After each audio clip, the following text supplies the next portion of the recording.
Chapter 482. Walk with me. Fan Xian extended his right arm and made an inviting gesture. Yi Linger stared at his face in a daze. Shortly after, she smiled and turned her head to glance at the room in the corner of the courtyard. With a teasing smile she said, "Why aren't you in a hurry now?" Fan Xian laughed loudly. "It's just a pee escape." Yi Linger took a few steps forward and walked shoulder to shoulder with him. Tilting her head, she looked at him with her bright eyes and asked curiously, "Teacher, does the conversation in the flower hall make you so uncomfortable?" Hearing the word teacher again, Fan Xian's heart warmed for no reason. After a moment of surprise, a warm smile rose to his face and he replied, "You know me, I'm not used to that kind of situation. How have you been in Jiangnan?" Yi Linger pulled back her shoulders and followed by his side. "I know something happened on the way back. I should have gone to see you, but..." It wasn't that she wanted to say something but stopped. She helplessly closed her mouth. The entire Qing kingdom was guessing the truth behind the attack in the valley and who the true killer was. Many people had once cast suspicious gazes on the second prince. After Yi Linger learned of the assassination attempt on Fan Xian, she couldn't help but be shocked and worried. She had even privately asked her husband. Although she had received the second prince's guarantee that the valley incident had nothing to do with him, given the present situation and Yi Linger's Wangfei status, it was indeed not convenient for her to visit the Fan Manor. Fan Xian smiled and very naturally patted her shoulder. "I'm a sturdy person, how could something happen to me so easily?" The hand he had extended suddenly froze. Fan Xian pulled it back and laughed at himself. She was now married to a Wangfei. His words and actions had to be measured. As the two of them chatted about the situation after they parted, they walked along the path in the manor's winter forest toward the lakeside. Fan Xian quietly said, "Wanner hasn't seen you in a while. She's been thinking about you a lot these days." Before Lin Wanner and Yi Linger married, they were the best of friends in the boudoir. However, now that they had separately married the two people in the younger generation of the Qing kingdom who could not coexist with each other, it was inevitable that there would be great trouble. Yi Linger sadly said, "I also miss her. She usually comes to the manor to play when she has nothing to do," Fan Xian said warmly. "If it's not convenient for you to leave the manor, I'll take her to the manor to see you." Yi Linger sighed and stopped beside a bare winter tree. Gazing at Fan Xian, she faintly asked, "Teacher, I really don't understand you men, including him. You all speak so similarly, it makes people who listen always think that there has never been anything between you." The he in this sentence was naturally referring to the second prince. Fan Xian smiled and said, "What does men fighting to the death have to do with the friendship of you girls? No problem?" Yi Linger had a straightforward personality. She raised her face and said, "Do you think that if one of us becomes a widow, we can still talk as freely as before?" Fan Xian was startled. A moment later, he forced a smile and said, "Then what do you think?" Yi Linger stood silently by the tree and sighed after a long time. She knew that there were many things that could not be changed according to her wishes. As a daughter of the Yi family, in the days before she married, she could wear a red dress like fire and ride a horse through the long streets, letting the people of Jingdo be familiar with her face. She did not care at all what the officials would say or what her father would be angry about because she was Yi Linger. But what was Yi Linger to the entire Qing kingdom? "I saw your great-uncle in Jiangnan." Fan Xian smiled slightly and changed the topic. He warned, "However, not many people know about this matter, so don't spread it." "I know." Yi Linger was slightly surprised. What did that old man go to Jiangnan for? Now it was Fan Xian's turn to be surprised. "No matter what, your great-uncle is a great grandmaster. You just call him that?" Yi Linger pursed her lips and said, "He hangs around outside every year. Occasionally he comes home without bringing anything good. I call him old man. What objection could he have?" Fan Xian smiled. Through Yi Linger's words, he confirmed the closeness between Yi Luyun and the Yi family. Although Yi Luyun traveled the world in name, he certainly returned home many times. Otherwise, the young Yi Linger would not call him so intimately. "After you married, did you throw away your martial arts?"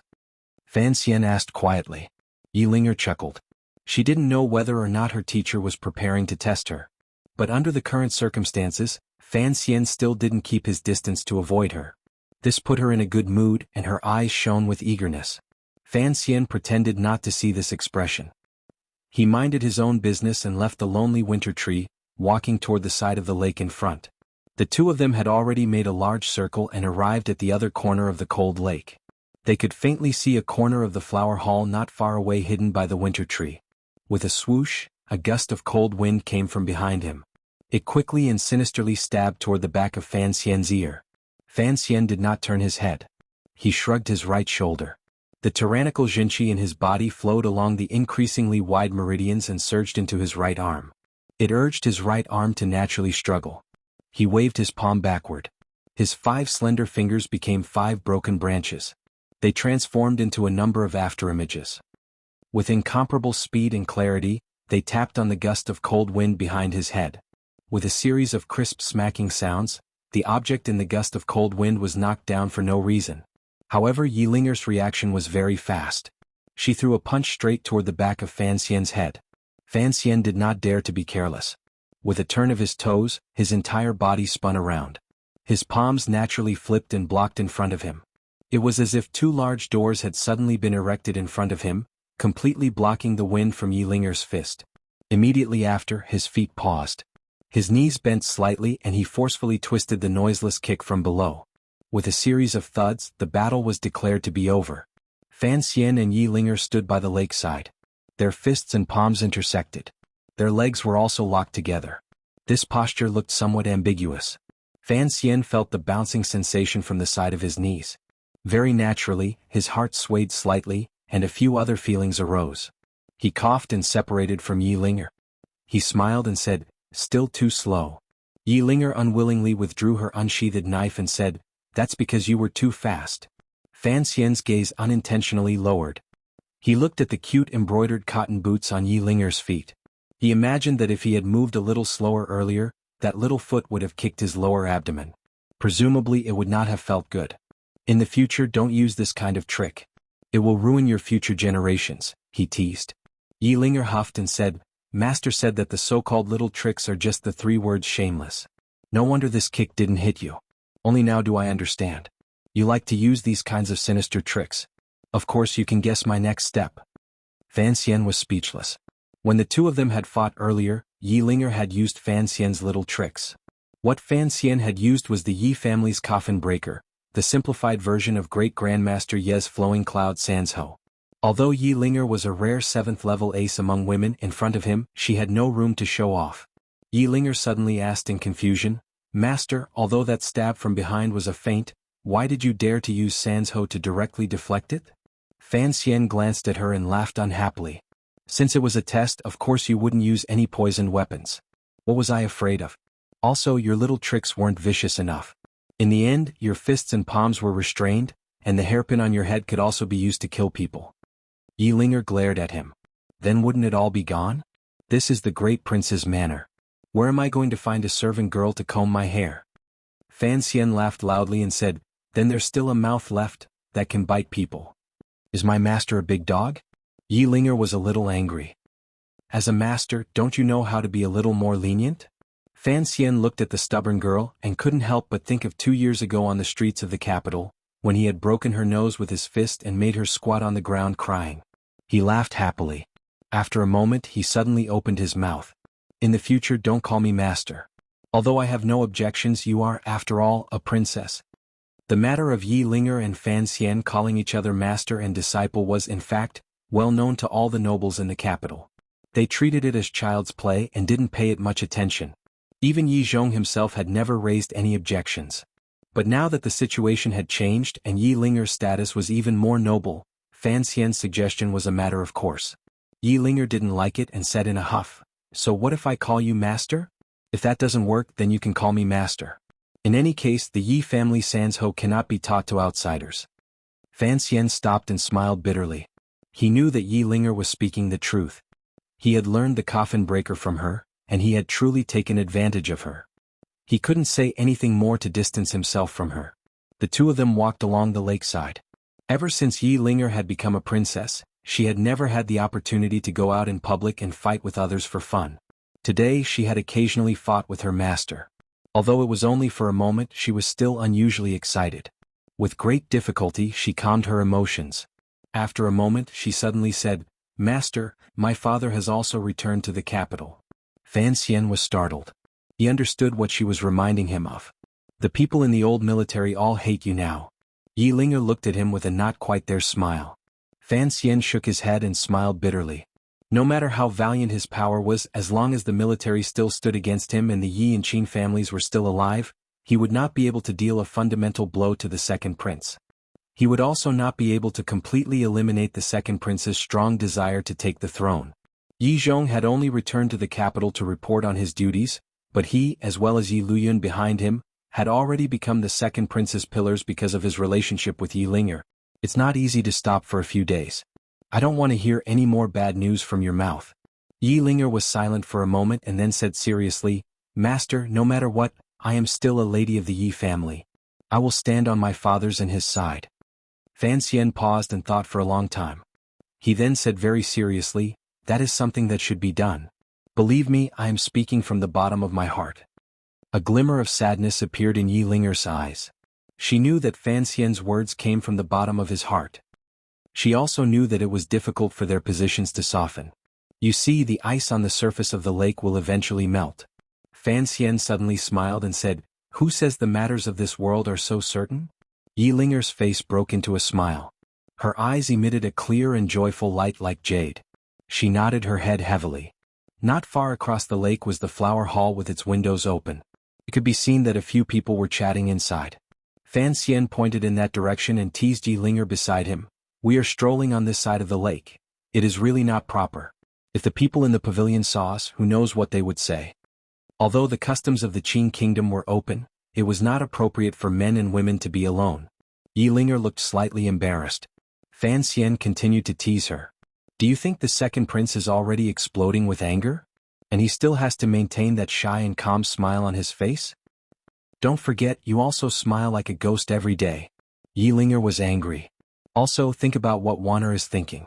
Wanner is a good person. Fan Xian sighed. She always urges me to find a few sisters to accompany her. After these words came out, Fan Xian cursed in his heart. This teasing had already exceeded the limits between teacher and disciple. Other than the ambiguity, there was also a bit of impetuousness. She was no longer the virgin girl of the past. She was a Wang Fei who was already married. As expected, Yi Linger paused for a moment before understanding what he was saying. After her shock, she became angry. She clenched her fist and hammered it toward his head. Fan Xian knew that his habitual hooligan habits had flared up. He felt very ashamed. He did not dare to fight back. Turning into a stray dog, he ran along the side of the lake in a panic, wanting to hide in the flower hall. In the flower hall, the narrow window that was half the height of a person was open. The cold wind from the lake blew in, but it was turned into a fresh and pleasant spring air by the warm cage. The men and women of the royal family in the hall were chatting about interesting things from their childhood. Later, someone rushed to notice the man and woman on the other side of the lake. The great Wang Fei smiled slightly and said, Look, what are they doing? The great prince raised his gaze and looked over. His expression changed slightly. Shortly after, he smiled and explained, That kid has always considered himself to be Linger's teacher. I'm afraid he's teaching someone a lesson again. The great Wang Fei smiled and glanced at the second prince's expression out of the corner of her eye. Li Hongqing was holding a cup of wine. Drunkenly, he moved closer to the window and saw the scene of Fan Xian and Yi Linger standing and talking by the lake. He couldn't help but smile and say, These two are both barbarians. Don't look at how nice they are talking at this time. Who knows, they might start fighting in a moment. Rojia also moved closer to look with interest. She said enviously, I also want to learn martial arts from Brother Xian, but he won't let me. How unfair. Everyone in the flower hall was looking at the young man and woman on the other side of the lake. Only the second prince and Lin Wanner were together eating desserts and talking quietly. It seemed that they did not care at all what was happening over there. The great Wang Fei turned her head to look at this scene. She couldn't help but have a strange feeling in her heart. Did these two not have any thoughts? The great prince looked at the other side of the lake and shook his head. In a low voice he said, The girl of the Yi family is married, but she still likes to cause trouble everywhere. Second prince, you have to control her in the manner. This Fan Xian is also too much. He didn't like it, but he didn't want to say much. The second prince was squatting on a chair and slowly chewing on an osmanthus cake. He said indistinctly, What is there to control? After being cooped up in the manor for a year, this girl has gone crazy from wanting to beat people up. Fan Xian is just right here to be a sandbag, so I won't be taken advantage of in the manor. Beside him, Lin Wanner nodded and said, Two adults, yet they are born with childish tempers. When do they not end up fighting each other when they meet? Don't worry about them. Let them fight. In a moment they will fight back. Hearing these words, the great prince and his wife looked at each other and thought, what kind of explanation was this? After the words were spoken, everyone turned their heads to look again. They saw that a fight had indeed broken out on the other side of the lake. Yilinger had her fists clenched and was chasing Fan Xian as he fled wretchedly. The great prince couldn't help but smile. He thought that the son of heaven's family could actually have the noisiness and fun of a normal family. Having Fan Xian and Yilinger, these two unconventional people, was not necessarily a bad thing. The fighting became boring after watching for a while. Everyone returned to their conversation. The second prince accepted the handkerchief Wanner handed him and carelessly wiped his hands. Suddenly he asked with great interest, Princess, I have always been curious. The emperor of your country, just what kind of person is he? Fan Xian was not the only one who thought carefully. It was clear that the great Wang Fei also liked being called the second prince's brother. She smiled slightly and said a few words. When Fan Xian fled wretchedly back to the flower hall, the great Wang Fei was talking about the interesting stories of the Northern Qi Emperor. Her words traveled out the door and startled him. Chapter 483. Recommending a new book, Blessings in a Foreign Land. The purpose of this book is to let the other world taste Chinese delicacies. To lead the other world toward civilization. Step by step, to lead the other world toward the four modernizations. The book number is 1008618. Please support me. Thank you very much. The emperor likes to watch people plant flowers and see the scenery. Oh? Isn't that very similar to uncle's interests? He is very lazy. He just wants to look. Who would dare to let him personally do it? I heard that Hai Tang likes to be close to the fields. There was an awkward silence. The emperor is a very interesting person. The emperor actually often does many interesting things. However, ever since he was young, mother pulled him up by the ear to learn the ways of governing a country. We rarely get to see him. In the flower hall, the great Wang Fei's faint smiling voice rang out occasionally. Fan Xian stood outside the door and listened quietly. He knew that what this woman said was not false. A dozen years ago, there had been an upheaval in the Northern Qi royal family. No one knew how many nobles had been involved, including Lady Xin's father, Xin Zhong, who was now hiding in the Yan Manor. Back then, it was because of this matter that he had made a name for himself. The Northern Qi Empress Dowager only had one son, the current Northern Qi Emperor. The other princesses were all born to the previous Northern Qi Emperor's concubines. Although the great princess who had married into the Qin kingdom was respected by the Empress Dowager and the Emperor, she was, after all, not their own. There was always some distance between them. Furthermore, after experiencing the tragic experience of trying to survive while holding her son, the Northern Qi Empress Dowager was wary of other children of the royal family. The people of the Qin kingdom were all curious about the Northern Qi Emperor. At this moment they asked questions endlessly. However, the Wang Fei could not give any details. She only vaguely said it was interesting. Yiling saw him eavesdropping outside the door and glanced at him curiously. Fan Xian smiled and pushed open the door to enter. The great Wang Fei, who had been frowning and troubled, saw the two of them enter. She let out a breath and said, "It's best if you don't ask me. I really can't figure out our emperor. Usually, I can't be bothered to see him in the palace. When he was young, the Empress Dowager watched him very closely. When he grew up, he was busy with national affairs. On the other hand, Fan Xian has traveled with the emperor many times in Northern Qi. The emperor has always liked him very much. If you want to ask about something interesting, why don't you ask him?" At that moment, Fan Xian and Yiling returned to their seats. Yiling moved closer to Lin Wan, her face agitated. In a low voice, she spoke of how much she missed Lin Wan. She paid no attention to what the others were saying. Fan Xian and the second prince looked at each other and smiled helplessly. They did not notice that someone had mentioned their names. Hearing the great Wang Fei's words, everyone remembered that other than Wang Fei, the only other person at the banquet who had seen the Northern Qi Emperor was Fan Xian. Everyone knew that the emperor thought very highly of Fan Xian's poetic talent. The crown prince, Li Hongqing, gave a hiccup and looked at Fan Xian. "And just what kind of person is the Northern Qi Emperor?" Fan Xian paused and came to his senses. The ruler of a country is not someone I, a foreign official, can discuss. Only after these words were said did everyone in the hall feel awkward. In front of the great Wang Fei, it was indeed not appropriate to rashly discuss the gossip of the Northern Qi Emperor. However, the curiosity of humans was always hard to suppress. Everyone, including the second prince, urged Fan Xian to say a few more words. Fan Xian scratched his head and asked, Why are you so interested in the Northern Qi Emperor? The men in the reception hall suddenly became silent, their faces revealing embarrassment. Only the three girls were whispering to each other, like ants gnawing on leaves. The great Wang Fei smiled and shook her head. Lifting the hem of her dress slightly, she left the flower hall with a tranquil expression. She said she was going to see how the arrangements for the lunch banquet were going. Given Wang Fei's status, there was no need for her to personally worry about such chores. Without question, she wanted to give these members of the Qin Kingdom's royal family a convenient place to speak. As expected, after Wang Fei walked far into the flower hall, the great prince shook his head and said, "We have to pay attention. The Northern Qi Emperor has always been mysterious and ruthless. Neither the Overwatch Council nor the military reports have any detailed descriptions. His temperament, hobbies, and joy and anger are like a mystery.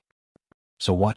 As an emperor, he has to maintain his mystery in front of his people," Fan Xian replied with a smile. The great prince said seriously, "But he is the ruler of a foreign country. The more mysterious he is in front of us, the more terrifying he is." Fan Xian furrowed his brows and said, "He is just a young man. How can he be so terrifying?" When he had first met the Northern Qi Emperor in Shangjing, he had thought he was a young man about the same age as him. After he returned to the country, he carefully examined the reports and found that this emperor was actually 2 years younger than him. When he was in Jiangnan, every time he thought of the Northern Qi Emperor's deep and far-sighted plans and how he had used the treasury's silver to participate in the Qin Kingdom's internal affairs without batting an eyelid, Fan Xian's heart palpitated. However, this matter involved his greatest secret, so he did not dare speak of it in the flower hall. The second prince put down the fruit in his hand and sighed. Terrifying has nothing to do with age. He glanced at Fan Xian, meaning to say that when he first entered Jingdo, he was only a 16 or 17 youth, yet he was terrifying. Shortly after, he smiled slightly and said, "You should know about the matter of Shen Zhong of the Northern Qi Brocade Guard." In the end, Wei Hua became the commander. Shen Zhong died a wretched death, but the little emperor waved his hand and turned the entire matter around. He trapped Shang Shanhu in Jingdo and could not leave. He also successfully took over the power of the Empress Dowager's side. Wei Hua doesn't even listen to the Empress Dowager's wishes anymore. Imperial advisor Ku He also maintains his silence. Such a young emperor, where did he get such deep shrewdness? How was he able to convince so many people to stand on his side? The second prince's tone became heavier. If the battle between the emperor and empress of Northern Qi develops into a fierce situation, then it will be a blessing for the Qin Kingdom. We had originally thought that when the emperor took over the government, he would not be able to compare to the Northern Qi Empress Dowager who had been in power for a long time.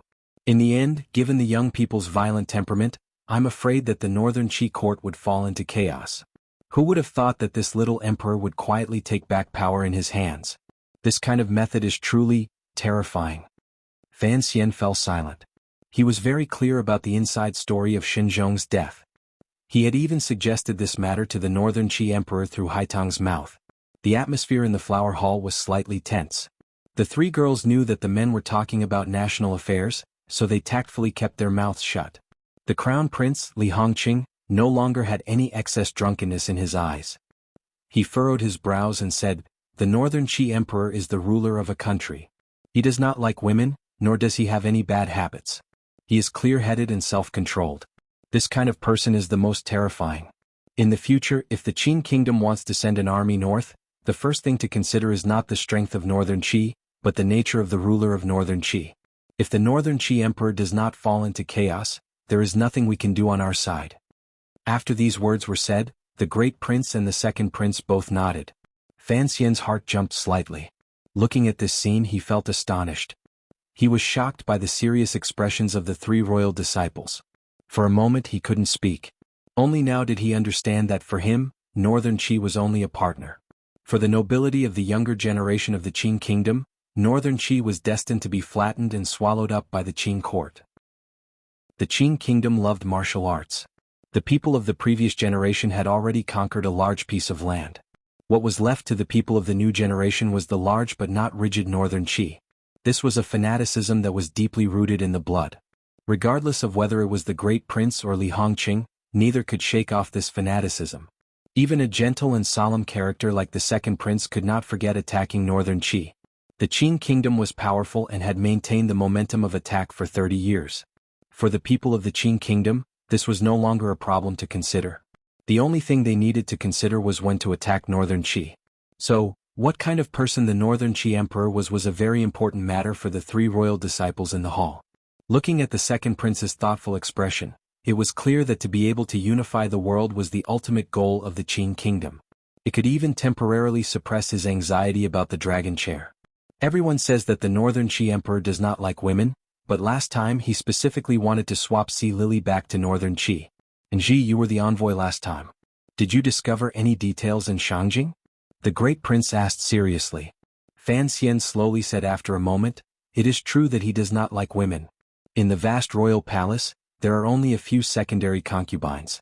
In order to prevent the power of the extended relatives from growing, the young emperor forcefully resisted the pressure of the large families in Shangjing. The concubines he chose were all commoners. Strangely, the Empress Dowager did not seem to oppose this arrangement. The second prince furrowed his brows and said, even if it is to prevent the power of the extended relatives from growing, this kind of arrangement is not a good idea to appease the officials. It is not appropriate. Fan Xian nodded and pretended to be worried. Just as Wang Fei said earlier, the emperor is truly difficult to see through.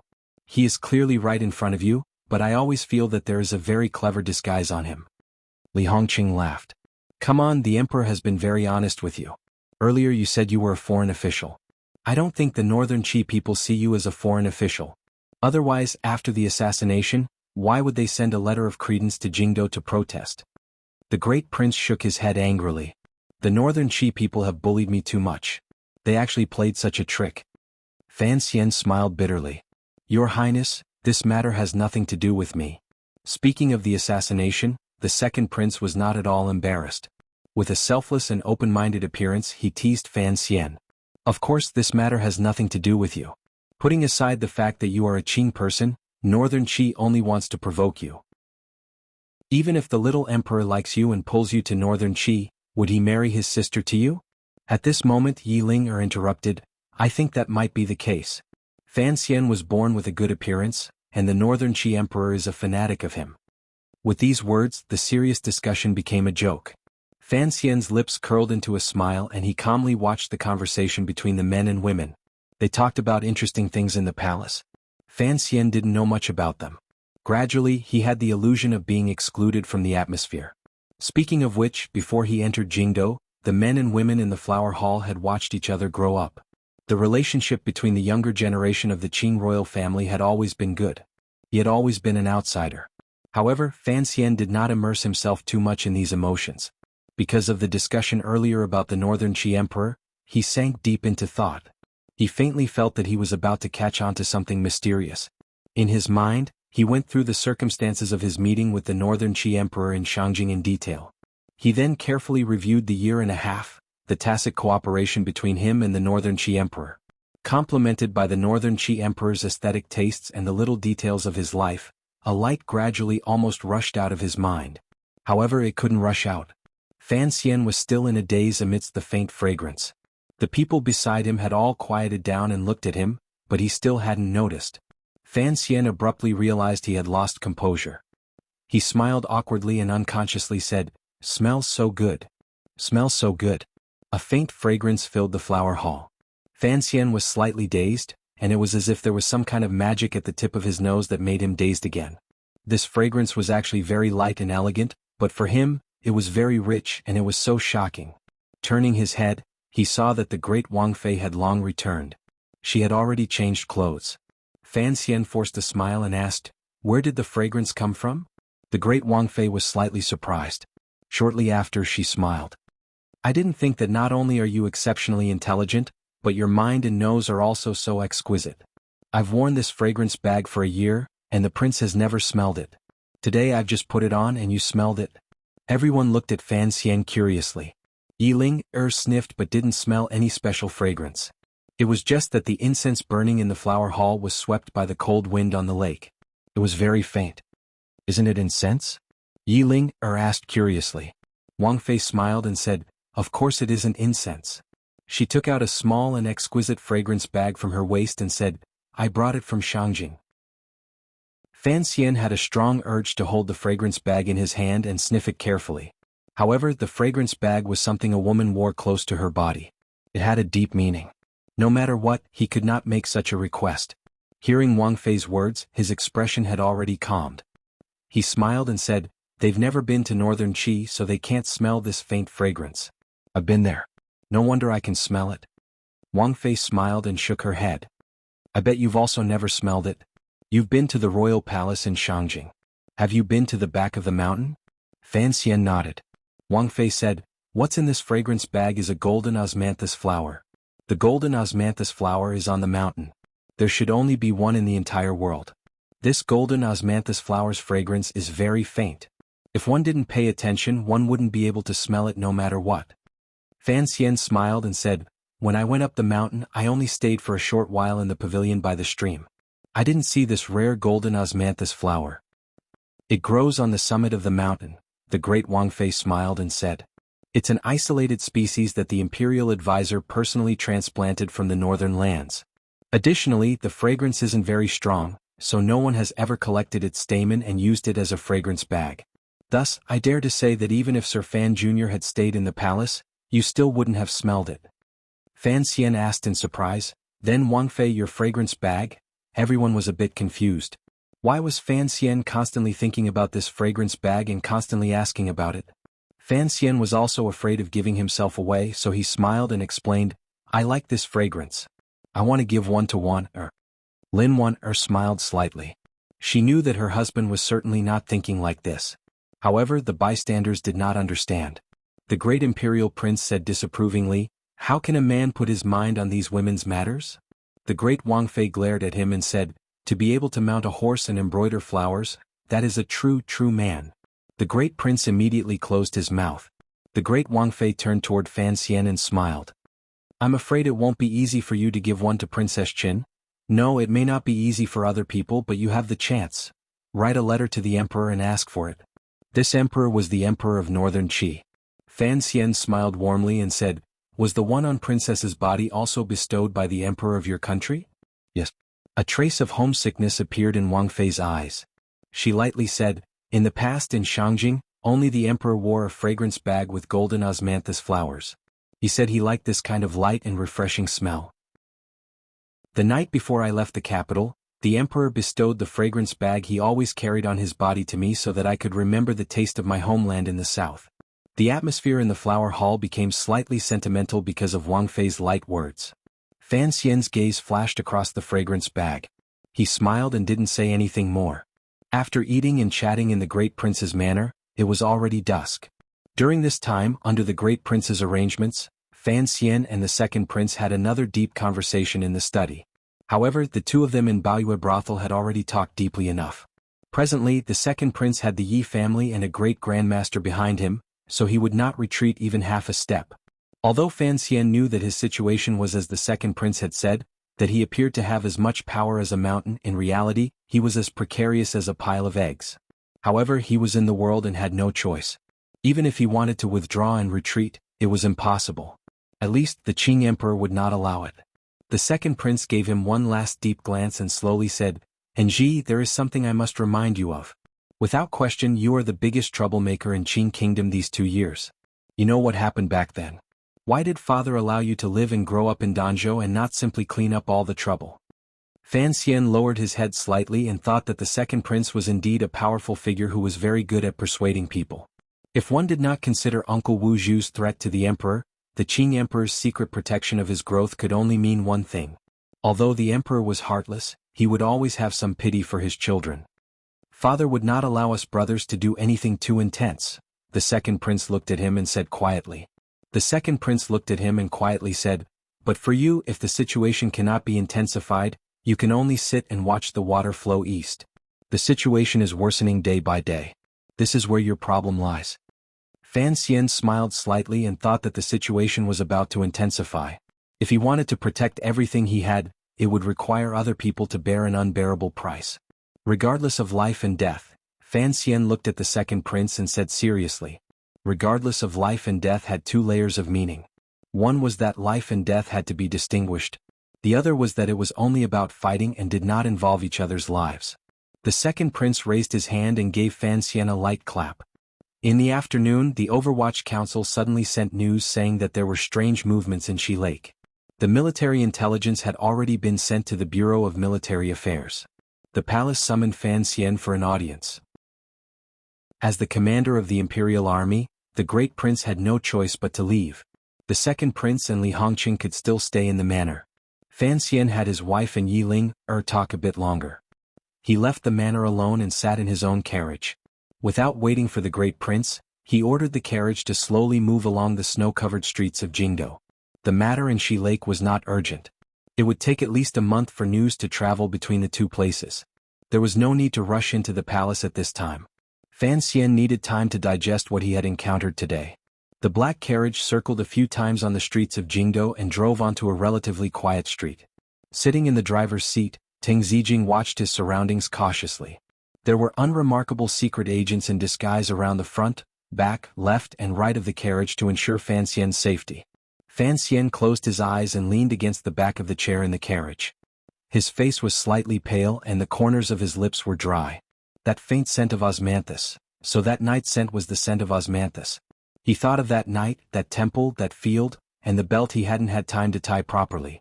But it was clearly sea lily, it was sea lily, only that scent before he woke up, that pair of hands that had rubbed his temples? His thin lips trembled a little. In a low voice he quickly cursed a few profanities. Unconsciously, he slammed his palm against the board of the carriage beside him. With a loud bang, Fan Xian slammed his palm down heavily in a rage. The abundant tyrannical zhenqi in his body surged out. Wherever the wind from his palm touched, it was unstoppable. In just an instant, the quiet street was filled with the sound of wood shattering. The black carriage looked like it was made of paper. Half of it was destroyed by the blow. The wheels were broken, the carriage was overturned, and the horses were startled. Teng Zijing turned pale with fright and barely managed to stand his ground. The dust gradually settled. Fan Xian, dressed in black official robes, stood absent-mindedly among the wood and gravel on the ground. Beside him, Tiger Guard Gao Da's long knife was half unsheathed. His eyes flashed wildly as he tried to find traces of the assassin.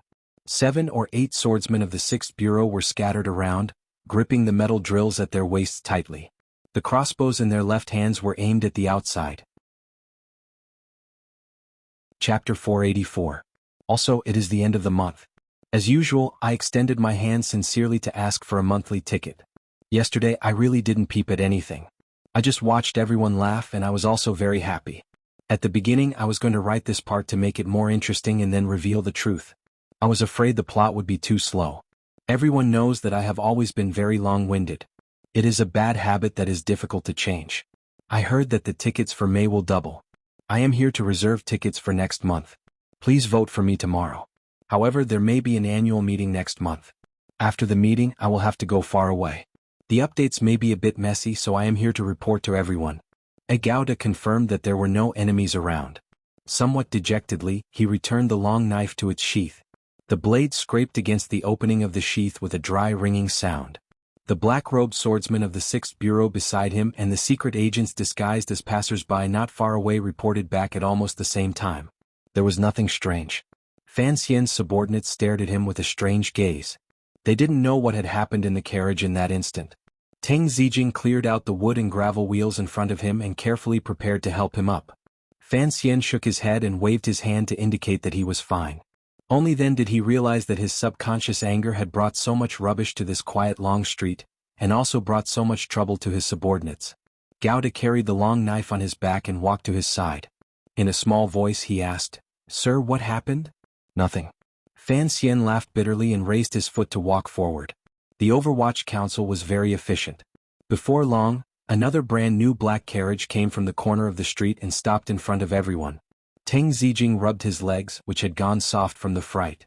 He prepared to take the reins when Fan Xian scolded him, "You're so scared. Go back and rest." Teng Zijing smiled and made a sound of acknowledgement. He handed the reins to Mu Fenger. Without orders, people began to clean up the mess on the street so as not to disturb the people of Jingdo. The carriage began to move again. Fan Xian sat in the carriage deep in thought and still didn't say a word. Mu Fenger drove the carriage along the quiet street. The more he walked, the more anxious he felt. He couldn't resist turning his head and saying through the cotton curtain, "Sir, the palace is pressing you." There was an edict for Fan Xian to enter the palace to discuss matters, but Fan Xian sat in a carriage and strolled the streets. The person who had gone to Prince Heching's manor to deliver the edict was Mu Feng. He knew that no matter how arrogant Sir Fan Jr. was, the emperor in the palace would probably not bear to reprimand him. But what about him? So he gathered his courage and began to urge her. At this moment, Fan Xian did not care about Shihu or the royal palace. His mind was filled with the lawsuit. He shouted, "I am thinking about something, don't bother me." The people around the carriage looked at each other, feeling very strange. They did not understand why the commissioner was in such a bad mood today. In the eyes of the officials under heaven, the Overwatch Council Commissioner Fan Xian was a man who appeared gentle on the outside but was sinister and ruthless in his methods. In the eyes of the internal members of the Overwatch Council, Sir Fan Jr. was an extremely lenient, generous, and magnanimous superior. Fan Xian didn't even say a harsh word to his trusted aides in his daily work, let alone cursing out loud. Thus everyone felt strange. They didn't know what had caused Sir Fan Jr. to lose his composure like this. However, no one dared to ask. The carriage did not go straight into the royal palace. Instead, under Fan Xian's insistence, it came to the Overwatch Council. He stepped out of the carriage with 3 thumping steps. Without even glancing at the square, black-gray building, he walked inside. Along the way, he occasionally met Overwatch Council officials who were out on business. Seeing the baleful expression on the commissioner's face, they all jumped in fright and quickly moved to the side to bow. Just as he was about to enter the Overwatch Council, Fan Xian suddenly stopped his steps. He had stopped too abruptly.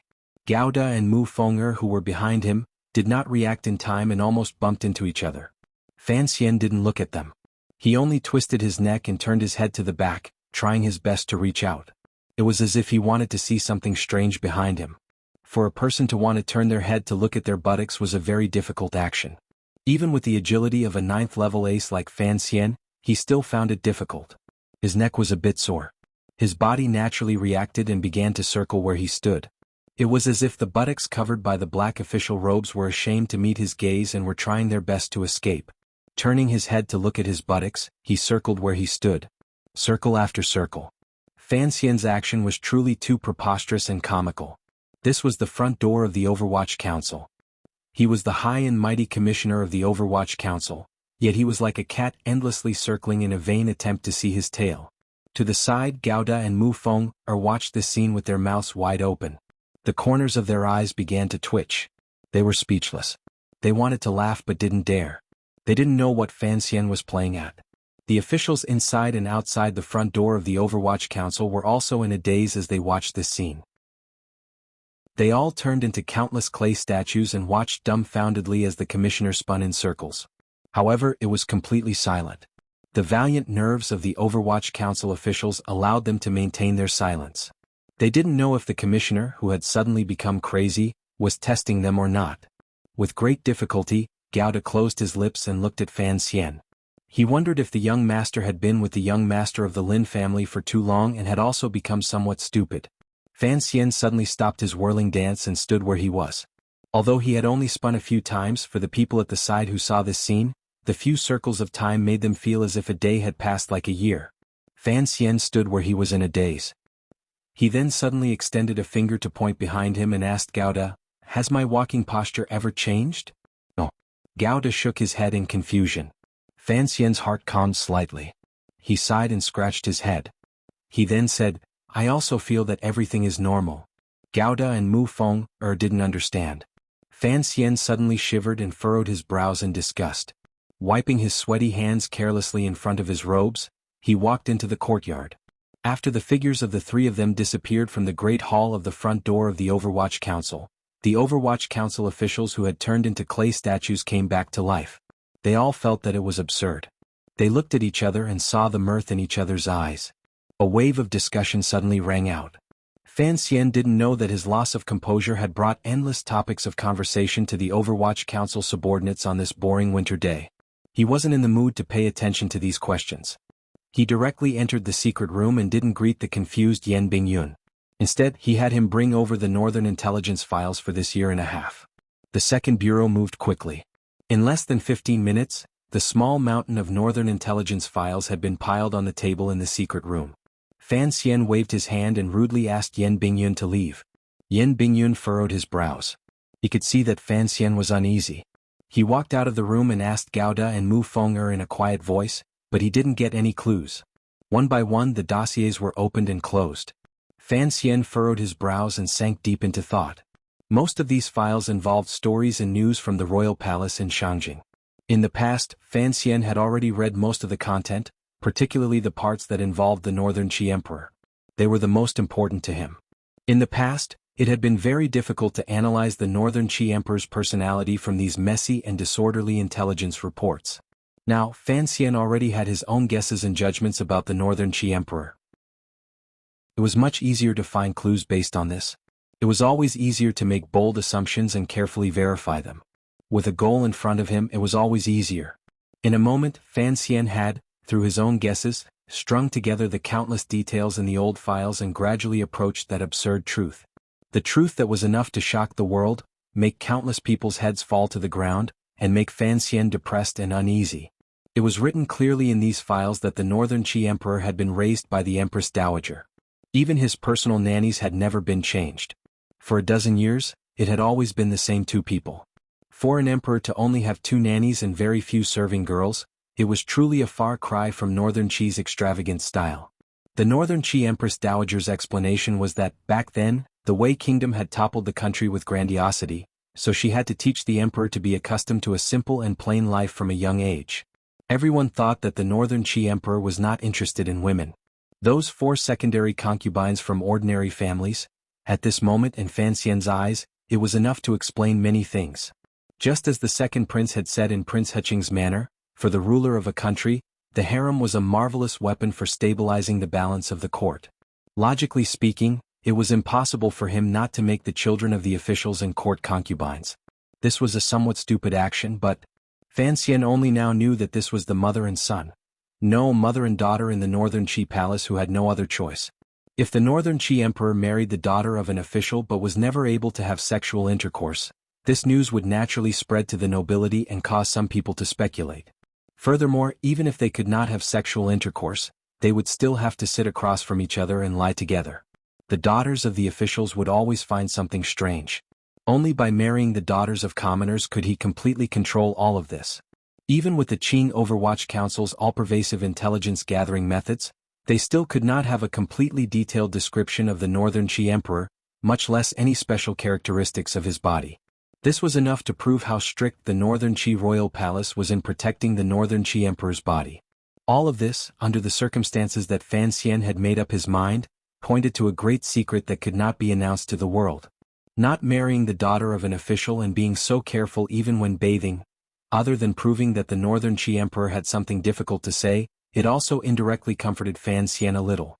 The Northern Qi Emperor was not gay. She was a woman. Fan Xian rubbed his slightly sore eyes and raised his head. Leaning against the chair, he seemed to be deep in thought about something. To his right hand was still the intelligence report that Sea Lily had sent through a secret channel. However, there was no need to read it. Since the Northern Qi Emperor was in such a situation, Sea Lily must be well aware of it. Then, the intelligence report that was endlessly sent from Shangjing must be full of exaggeration. Fan Xian's right hand clenched slightly and then immediately relaxed. A light flashed through his mind. He suddenly thought of the words that Haitang had said in Northern Qi's Shangjing. Us sisters all think this is feasible? A few sisters? A bitter smile appeared at the corners of Fan Xian's lips. A few sisters? The Northern Qi Emperor Haitang Duo and Sea Lily. This kind of sister combination was a bit too powerful. However, they played him in the palm of their hands. It was truly infuriating. Was the person with him that night really the Northern Qi Emperor? That faint scent of osmanthus. If it really was the Northern Qi Emperor, why would she take such a great risk to have a night with him? Fan Xian's brows furrowed. He once again buried his head in the files and carefully examined the intelligence reports from the royal palace in Shangjing this year and a half. He was a very self-aware person. Even though he knew that he had the title of immortal poet in this world, that even Zhuang Mohan admired him greatly, that he was born with a good body, that he could write a few sour lines, and that he could say a few witty words. But he did not think that he was a walking aphrodisiac that could attract all the women in the world to worship under his black robe without a care for their lives. Particularly the Northern Qi Emperor. Judging from the cooperation between Jiangnan and the North, she was a very powerful and far-sighted character. It was impossible for her to play such a trick just because she desired Fan Xian's beauty. As for feelings? Although Fan Xian believed in love at first sight, He did not think that an emperor, whose female companion often dressed as a man and lived in vigilance and danger, would be so indulgent. Then there was only one explanation. After sorting through the intelligence reports from the past year and a half, Fan Xian raised his head again with satisfaction. During this year and a half, the Northern Qi Emperor continued to attend court every day. There was no sign of the emperor not attending court in the morning. He did not go out to play, nor did he go to the palace to avoid the heat or go hunting. In short, the Northern Qi Emperor had not left people's sight for more than 2 days. The medicine supply in the Royal Academy of Medicine in Shangjing was also normal. Given Fan Xian's sharp senses for medicine, there was no sign of a pregnancy suppressant. Of course, if the other party had done it in secret, there was nothing he could do. Based on the current situation, it was impossible for the Northern Qi Emperor to be pregnant. This judgment made Fan Xian feel much more relaxed. He unconsciously stood up and stretched his back. What he was most afraid of was having a child with the Northern Qi Emperor after one night with her. It wasn't that he wasn't mentally prepared to be a father. He just wasn't prepared to be the father of an emperor. Particularly, he didn't want to become the object of the other party's seed in such a passive situation. Since no seed had taken root and sprouted, then it didn't matter. The gloom in Fan Xian's heart had long dissipated. Men were often like this. Sexual relations with a woman was really nothing. Even in such a passive situation, he could still comfort himself and enjoy it. Suddenly he thought of Yi Qingmei. The cycle of cause and effect. Retribution is not good. Fan Xian smiled helplessly and thought to himself that he was not as good as his mother, but in one area, he and his mother had finally reached a tie. They had both slept with the same emperor. He unconsciously didn't want to think that his experience was much more wretched than his mother's methods. He heavily patted his slightly numb buttocks and left the Overwatch Council's secret room with some lingering fear and helplessness. Sitting in the carriage heading toward the royal palace, Fan Xian held a special pencil from the palace treasury and thought carefully for a while. He then wrote a line of words on a piece of white paper. "I know what you did last summer." He then sealed the letter and handed it to Mu Feng. He had him take it to the little secret courtyard in the west of the city and give it to Wang Qinian. Fan Xian's confidants had long gotten used to the commissioner using the Overwatch Council's secret channels to write love letters to girls in the north, so Mu Feng did not find it strange. Fan Xian watched his departing figure and couldn't help but shake his head. Wang Qinian knew who he was writing this letter to. However, this was not a love letter. It wasn't just for Haitang. It was for the 3 girls. He had been tricked by the other party. Now that he had realized it, he was going to use it to obtain some benefits, at least some mental benefits. First, he was going to write a letter and write a line to intimidate the other party. Given the Northern Qi Emperor's intelligence, she would understand what he meant. Fan Xian used 2 fingers to play with the thin end of the pencil. He then put it into the upper pocket of his robe and shook his head. Suddenly, he thought of something. Before the great princess left, the Northern Qi Emperor had personally presented her with the golden osmanthus flower sachet. Given her intelligence and meticulous mind, would she not guess what this unique fragrance in the world would make him guess? He furrowed his brows and thought to himself, could it be that the once-in-a-lifetime female emperor also had some concern for me deep in her heart and couldn't bear to hide it forever, so she found a way to remind him? He felt that he was thinking too much. He sighed and stopped thinking about it. In his heart, he thought, I should have guessed long ago that someone so obsessed with the story of the stone can't be a man. The royal study was already full of people. Fan Xian stood at the very bottom with an awkward expression. The moment he entered the royal study, he had been thoroughly scolded by the Qing Emperor. Naturally, he did not have the special honor of sitting down. Perhaps some of the civil and military officials in the room felt a sense of schadenfreude, but they all knew that the harsher the emperor's scolding was, the more he favored Fan Xian. Thus, none of them dared to show their happiness on their faces. Fan Xian knew he should be scolded. This matter involved military and national affairs, yet he had delayed entering the palace for so long and had the palace come looking for him a number of times.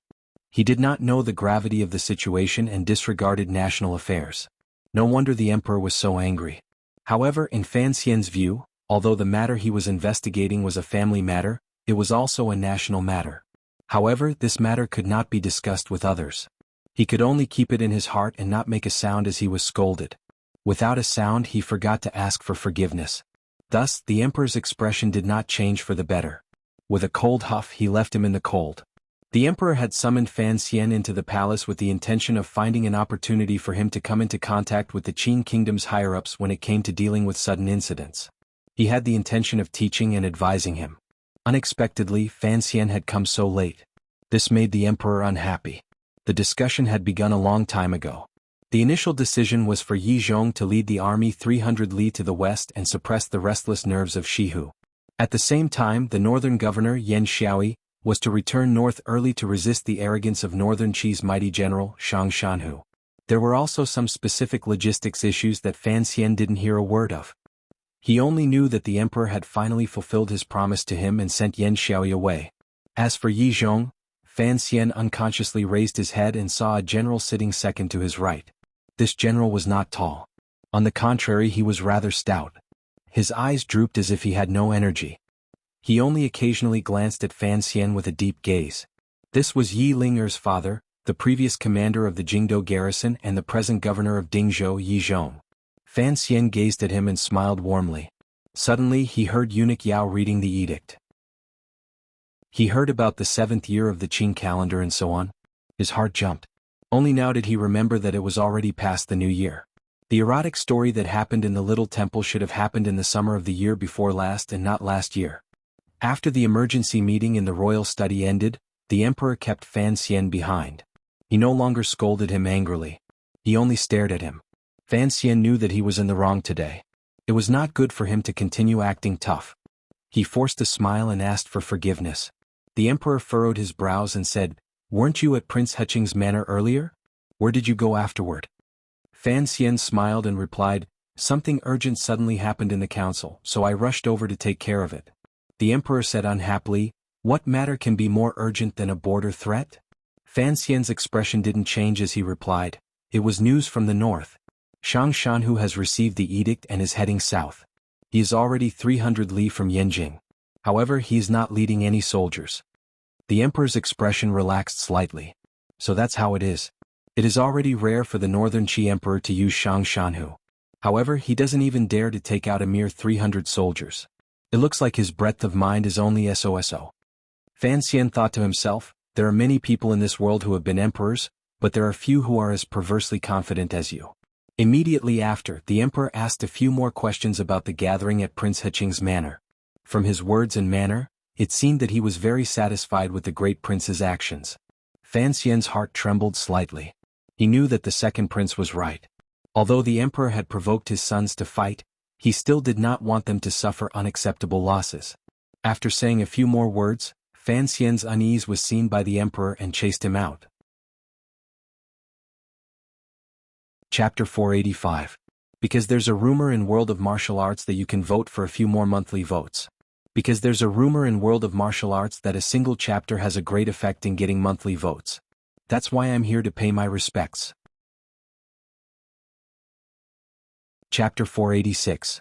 Yesterday when I read the comments section, especially one of the posts, I suddenly felt as if I had walked into a war or leisure mood. I was a little scared. I admit that a certain comrade was right. I really don't have any experience. Brother Fan also doesn't have any experience. So, P.S. Still pulling for monthly votes. Don't find it troublesome. I'm preparing to poll for 7 days. I had things to do during the day and didn't have time to write. In the end, I went online and saw that there were so many votes. It is truly exciting and scary. The general was not wearing armor. He also did not carry the longbow on his back. Even so, Fan Xian still lowered his head slightly and narrowed his eyes. Only then was he able to resist the thick arrow intent emanating from the other party's body. Arrows were used to kill, but the arrow intent was not a killing intent. It was a kind of aura that seemed to tear apart a person's outer clothing and reveal the timid and pale skin underneath. Even with Fan Xian's powerful mental control and strength, he was still suppressed by this aura. It meant that this general's cultivation was truly a level higher than his. Northern Governor Yan Xiaoyi, an absolute warrior above the 9th level. He was the person most likely to challenge a great grandmaster. "Greetings, Governor." Fan Xian piled on a smile and gently bowed toward Yan Xiaoyi. Yan Xiaoyi stood in the long corridor. The deep gaze in his eyes was like spring water washing over Fan Xian's face. After hearing Fan Xian's words, he did not have any reaction. In a slightly raspy voice he said, "I will be returning to the north in a few days. Every time I think of the lanterns hanging high in the sky and the martial conference in the palace, I am truly disappointed that I won't be able to spar with the commissioner." The so-called martial conference was just a boxing match held by the court. This was Fan Xian's understanding. Furthermore, he knew that in such a country where military service and martial power were prized, if Yan Xiaoyi truly went crazy and disregarded the emperor's face and challenged him in the palace, would Yan Xiaoyi go crazy? Fan Xian knew that the people on the eldest princess side were all crazy, particularly after their only son, Yan Shindu, had been stabbed to death by the cute 13th Wang he had ordered. Could he beat Yan Xiaoyi? Fan Xian asked himself. It was impossible for him to spray poison in the hall, and he certainly could not use crossbows. In a direct confrontation of martial arts, he was still some distance away from a top 9th level ace. Although it was impossible for Yan Xiaoyi to use his famous bow in the palace, he was not stupid enough to think that all of Yan Xiaoyi's extraordinary skills were on that bow. Therefore, if the martial arts discussion became a reality, even if Old Hong could save his life in the end, he would definitely be seriously injured. During the military intelligence conference, the emperor had Yan Xiaoyi return to the north early. This was in accordance with Fan Xian's request. After all, he didn't even want to be wounded. But looking at the current situation, Yan Xiaoyi's disappointment and anger could not be concealed at all. Fan Xian couldn't resist smiling. He smiled warmly at this powerful figure in the military and said, "Governor, I thought you misunderstood something." Yan Xiaoyi was silent for a moment, then said, "I just want to experience Commissioner Fan's little tricks." Fan Xian was also silent for a moment. He then raised his hands in a salute and said, "In these peaceful times, it is better to have less fighting and killing." In the long corridor, only Fan Xian and Yan Xiaoyi stood facing each other. A sense of danger rose involuntarily. Fan Xian knew that in the royal palace, Yan Xiaoyi would not attack no matter what, so he was not very worried. He used his clear eyes to calmly watch the other party. Cough cough. A few coughs rang out. It was not old eunuch Hong. Rather, it was a slightly short figure with an aura like that of Dong Mountain. He suddenly appeared beside the two of them. Yizhong. Fan Xian smiled slightly, thinking that this person had come at just the right time. He did not want to have another clash of gazes with Yan Xiaoyi. "Governor Yan, Commissioner Fan, this is a restricted area of the palace. Don't make too much noise." When Yizhong was in charge of the Jingdo garrison, Fan Xian had not yet been born. Yan Xiaoyi was still hunting in the mountains. With his seniority and status, the weight of his words was much greater. Yan Xiaoyi paused slightly and turned his head to bow. Fan Xian smiled and asked, "Uncle Yi, long time no see. How are you in Dingzhou?" With Yizhong's interruption, Yan Xiaoyi stopped talking. Yizhong could also see the problem between Yan Xiaoyi and Fan Xian. He furrowed his brows and thought, the death of Yan Xiaoyi's only son had always been an unsolved case. Why was Yan Xiaoyi so certain that Fan Xian did it? "I still have official business to attend to, so I'll take my leave now." Fan Xian took this opportunity to quickly escape. Yizhong nodded. Yan Xiaoyi slowly said, "Sir Fan Jr., you must take care of yourself." Fan Xian's heart trembled slightly. He knew what the other party meant by these words. A heroic feeling surged from the bottom of his heart. He raised his hands to the sky and laughed. With the protection of the heavens, there is no need for Governor Yan to worry. Yan Xiaoyi's smile suddenly became bone-piercingly cold. He stared into Fan Xian's eyes and said each word clearly, "The heavens cannot hide from my eyes. Fan Xian, you will die at my hands." Everyone was in the royal palace and Yizhong was still by his side. Yet Yan Xiaoyi was arrogant enough to say such threatening words. Yizhong couldn't help but furrow his brows, but he didn't say anything. Fan Xian looked at this scene and couldn't help but shake his head. Yizhong was the second prince's father-in-law and had long belonged to that side. However, Yan Xiaoyi did not care about anything in front of him and said he would kill the emperor's illegitimate son in the royal palace. He was indeed arrogant and crazy to the extreme. He gently brushed his sleeves and raised his face confidently. "Yan Xiaoyi, I'm willing to bet that you will die at my hands first, and it will be an incomparably stupid death." After saying this, he raised his hands to Yizhong. Without another glance at Yan Xiaoyi, he slowly walked in the direction of the palace gate. Yan Xiaoyi narrowed his eyes and watched his gradually disappearing figure with extreme coldness. Yizhong also watched Fan Xian's figure and wondered where exactly this young man got his confidence from. He had already made arrangements for a few years. Don't let some unexpected changes happen because of Fan Xian. As he thought this, he turned his head to look at Yan Xiaoyi and sighed. Patting his shoulder, he said, "My condolences. However, in the palace be careful that the walls have ears. After all, he is not a normal person. He is the emperor's son." Yan Xiaoyi's expression did not change. Coldly he said, I also have a son. Walking to the palace gate, Fan Xian's expression had long recovered its calm. Yan Xiaoyi and he had long been in a life-and-death situation. They just needed a suitable place and time to put it into practice. Last time, the situation he had arranged had been broken by Eunuch Hong. Next time, would he fall into Yan Xiaoyi's trap? There was also 13th Wang. After killing Yan Shindu, he had suddenly disappeared without a trace. No one knew where he had gone. As Fan Xian calculated in his heart, he walked out of the palace. Then, as expected, he saw the great prince beside him, the only military general in the royal family.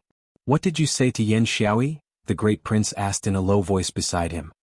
"His son died and he's randomly biting people," Fan Xian replied with a smile. "He said he wanted to kill me." The great prince furrowed his brows and said with slight anger, "What an arrogant tone. Doesn't he see where he is?"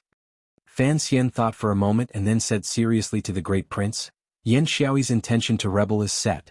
I don't think the emperor can't see it, but you have to be careful." The great prince was slightly startled. He wondered where the word rebel came from. Fan Xian climbed into the carriage and headed toward the manor. On the way he was still thinking about this question. The emperor would not be unable to see Yan Xiaoyi's surging desire to fight and kill. Why did he still release the tiger back into the mountains? Wasn't he still imprisoning him in Jingdo? It was an interesting question. He laughed at himself in his heart. Who knew how much later, when Yan Xiaoyi came to kill him or when he killed Yan Xiaoyi, the world would certainly become very interesting. Presumably, the mahjong table the emperor was playing would also be on the eve of a draw. On the 15th day of the first month, there was no snow or wind in Jingdo. After nightfall, colorful lanterns hung high throughout the city. People weaved through the dry streets. Men and women used the reflection of the beautiful lights to search for the faces that moved their hearts and avoid the harassment that annoyed them. The young ladies brought their serving girls around with blushing faces as they played. The polite young men maintained a distance that was neither too far nor too close and quietly watched them play. That night, spring arrived early. Who knew how many shoes had fallen off on the street, and who knew how many tender skin had been touched by those hands? Tailing and investigating, eye movements and probing continued happily in the night. The people controlled by hormones collectively sank into a matchmaking activity without a matchmaker. For the Qing court, the joy of the people could not affect its sternness. Although large palace lanterns were hung in the corner of the royal palace and some riddles had been prepared inside the palace for the Empress Dowager, Empress, and other nobles to enjoy, even the square, black and gray building of the Overwatch Council had red lanterns hung under Fan Xian's orders. But it was still sternness. The movement of the military had begun long before the 15th. The governor of the north had led his personal soldiers back north. He was going to Cangzhou and Yinjing to block the sharp gaze of northern Qi's famous general. Yizhong had also returned to Dingzhou. The court once again increased the number of soldiers to the west. Taking elite soldiers from the remaining 5 roads of Central Army, they replenished the Dingzhou area and formed an invincible army of 100,000 people. When spring arrived, these 100,000 soldiers would push another 200 li to the west. It was called pressure. If there was any strange movement between Shi Hu and the northern man who had marched thousands of li south, these invincible soldiers of the Qing kingdom would find an opportunity to launch a surprise attack and tear large swaths of the Hu people's flesh and blood. The military was an important matter. Although it was only a movement and the battle had yet to start, the 6 ministries had long become busy in order to deal with logistics. Fortunately, the Qing kingdom thrived on the military. All matters had long been set in stone. The cooperation between the various ministries appeared orderly and efficient. When facing outsiders, the Qing kingdom was always this united. At this moment, no one remembered the strife between the princes and Fan Xian's terror. Fan Xian had also been busy for a number of days. Because the Overwatch Council was responsible for providing intelligence to the military, it was also responsible for examining the equipment and weapons sent up by the various departments. All sorts of matters piled up at once. Fortunately, he had Yan Bingyun's help. Only on the night of the 15th could Fan Xian enter the palace and take a look at the legendary martial conference. The battles in the palace were indeed exciting. There were indeed a number of aces in the Qing kingdom. However, without Yan Xiaoyi and Fan Xian's battle to the death, the officials did not seem to have much interest. No one was stupid enough to take the initiative to challenge Fan Xian to a battle. They were not Yan Xiaoyi. They did not want to die. On the 22nd of the first month, the nerves in the court and palace that had become tense because of the strange movements on the border had gradually grown used to it and gradually relaxed. They had to live as they should. When it was time to eat, they still had to eat. When it was time to dress, they still had to dress. They couldn't let the nobles in the palace not have a few new clothes for the new year. Thus, the embroidery bureau in the palace sent out a team to a certain shop to take over the embroidered cloth that had been shipped from the west. Because the empress in the eastern palace did not like the embroidery colors that had been sent up from Jiangnan last year, she had requested an edict ahead of time to order another batch. Extra errands like this that did not go through the palace treasury or the palace were often good opportunities for the main eunuchs to make a lot of money. Just the commissions and gifts alone were probably worth 30% of the price of the embroidered cloth. With one trip out of the palace, they could easily take a few thousand liang of silver notes into their sleeves. In the past, because the second prince was favored, this errand had always been handled by eunuch Dai in Lady Shu's palace. However, this year, it was clear that the second prince was not as favored as in previous years. Eunuch Dai, because of his corruption and involvement in the Hanging Temple assassination case, had lost most of his power. Thus, the major eunuchs in the palace were all envious. They all began to move, wanting to take over old Dai's position. However, after asking around for some news, the major eunuchs, including Eunuch Yao and Eunuch Ho, all stopped their activities. They had heard that this year the head eunuch in the eastern palace, Hongzhu, was in charge. Hongzhu's surname was Hong and he was deeply trusted by the empress. Additionally, the emperor seemed to like this nimble little eunuch very much. Thus, his position in the palace grew day by day. Even someone like Eunuch Yao did not want to stand in the way of Hongzhu's gradual rise to glory, so he chose to give way. In the morning, the palace guard stood guard outside a large shop. They yawned endlessly because they believed that no one would come looking for trouble. There were no nobles in the shop, only a eunuch. Every time they thought of how these strong soldiers could not follow the Dingzhou army on a western expedition and had to protect a mere eunuch, these guards were not in a good mood. Naturally, they relaxed a great deal. In a quiet room on the second floor, Hongzhu was carefully examining the number of threads and color of the embroidered cloth. Although it was a good opportunity to earn commissions, he had to be careful when working for the empress. As for the shopkeeper of this dongi shop, he had long been chased out by him. Hongzhu's fingertips trembled slightly. It was clear that he was uneasy. He didn't know when or how Sir Fan Jr. would be able to hide it from the guard's eyes and ears to meet with him. Just as he was feeling extremely uncomfortable, the light in the room suddenly bent slightly. A slight change occurred in the light and shadow. "Who is it?" Hongzhu turned around cautiously but did not call out this question. Fan Xian, who was wearing commoner clothing, rubbed the corners of his brows that had been glued painfully after his disguise. He made a hand gesture toward Hongzhu and then took out a piece of jade from his clothes and handed it over. This piece of jade was the one he had thought of many ways to get from the Luochuan gang a few days ago. Hongzhu accepted the jade with some confusion and glanced at it. He felt that this piece of jade looked very unfamiliar, but it seemed to be something used in the palace. Furthermore, the style and lines of the jade gave him a familiar feeling. "This is something from the Eastern Palace," Fan Xian said quietly. Hongzhu pressed his lips together and said, "What do I need to do?" Fan Xian set a date and furrowed his brows. "Every time the crown prince goes to Guangxing Palace, it should be this day. You have a lot of information in the palace. See if it's accurate." Hongzhu thought back and calculated a bit. He then nodded his head. Fan Xian relaxed. This date was the conclusion Wang Qinian had come to after spending every day watching the imperial relative's manor. The imperial relative's manor was responsible for sending medicine to the palace, so the date was basically stable. Fan Xian stared into Hongzhu's eyes and said, "After the embroidered cloth enters the palace, according to usual practice, the Eastern Palace will distribute it to the various palaces. You should know what time it is if the empress has a serving girl send the embroidered cloth to Guangxing Palace. Usually it's the afternoon of the second day." Hongzhu was a bit nervous. He didn't know what this matter had to do with the embroidered cloth. "Very good, you're responsible for buying it. Then delay the time for this batch of embroidered cloth to enter the palace," Fan Xian said. "Calculate the time well. Make sure that when the Eastern Palace sends the embroidered cloth into Guangxing Palace, the crown prince will also be there." Hongzhu picked at the itchy pimple on his face and asked with confusion, "What use does this have?" Fan Xian didn't reply. Hongzhu looked thoughtfully at the jade amulet in his hand and suddenly said with astonishment, "This seems to have been used by the empress before." "Correct," Fan Xian ordered seriously. "It was secretly sold out of the palace by your eunuchs. These little bastards are quite daring." Hongzhu had completely forgotten the current situation and unconsciously returned to his role as the head eunuch of the Eastern Palace. He spoke viciously. He was a major eunuch and had plenty of places to make money. He didn't need to use such petty tricks. Then he suddenly came to his senses. He knew that Sir Fan Jr. would not simply have him straighten out the order in the Eastern Palace. He looked at Fan Xian's not quite there face and asked in a trembling voice, "This piece of jade, how do we deal with it?" "Put it in the room of the serving girl who sends the embroidered cloth into Guangxin Palace." Fan Xian thought for a moment and then sighed. "What we need to do next is very simple. Make the Empress remember this piece of jade." "What will happen then?" Hongzhu was a clever man and immediately understood. However, he still did not connect this entire matter to Guangxin Palace. However, Fan Xian didn't have much time to explain. He heard the footsteps coming from downstairs and moved closer to Hongzhu's ear to give him a few reminders. He told him not to worry about anything and only needed to do these 3 things properly.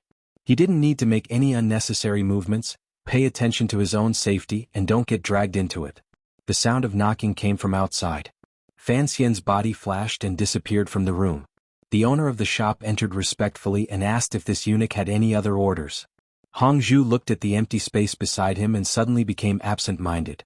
A moment later he thought of Fan Xian's orders. He furrowed his brows and squeezed out a sharp voice. "This cloth seems to be different from the one the Empress asked for." The owner paused and complained bitterly in his heart.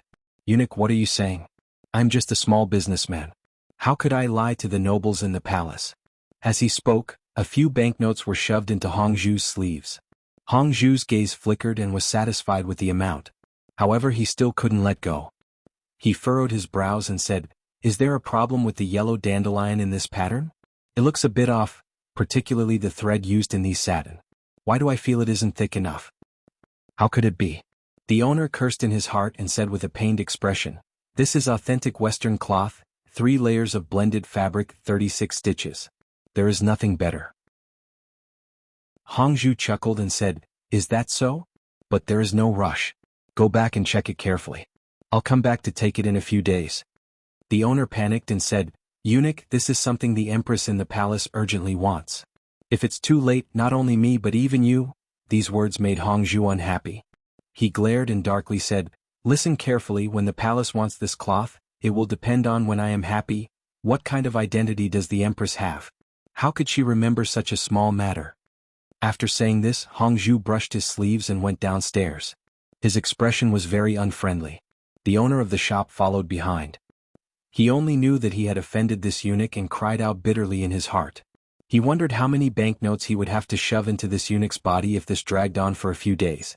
He had no idea that Hongzhu's expression was unfriendly because he was afraid and excited. Chapter 487. Last night, my son actually jumped to the 2nd place. I really can't stand it. I sincerely thank everyone for your votes. Although I don't know how many days I'll be happy, I'll at least be glorious. My face is shining. I forgot to wish everyone a happy holiday yesterday. I'll make it up to you all today. Also, I've put Dun Huai's comments on the public page. Everyone can take a look. I really like his words. After returning to the capital for a month, Fan Xian smelled something very clearly and understood some things. The most important was, of course, the words the second prince had once said to him in private. He had to admit that second brother's analysis and judgment were very accurate.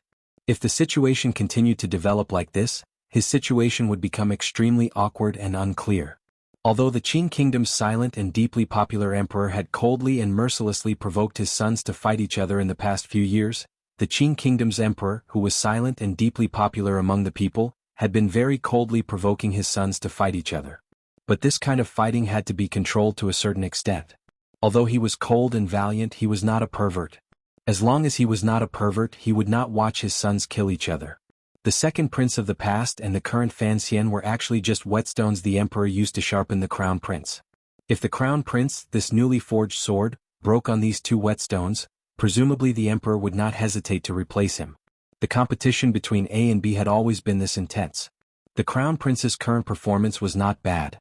Although he didn't have many opportunities to display his brilliance and heat, and his blade was sealed in its sheath, never to see the light of day, this crown prince was clearly not a weakling. It was just that the opportunities to shine in the past had all been snatched away by his brothers. If the sword was kept in its sheath, the emperor would be at ease because the crown prince's choice was smart enough and had the wisdom of forbearance. The emperor had been watching all of this coldly the entire time. He wanted to clearly see his sons' hearts, so he had always given the crown prince many chances and enough time.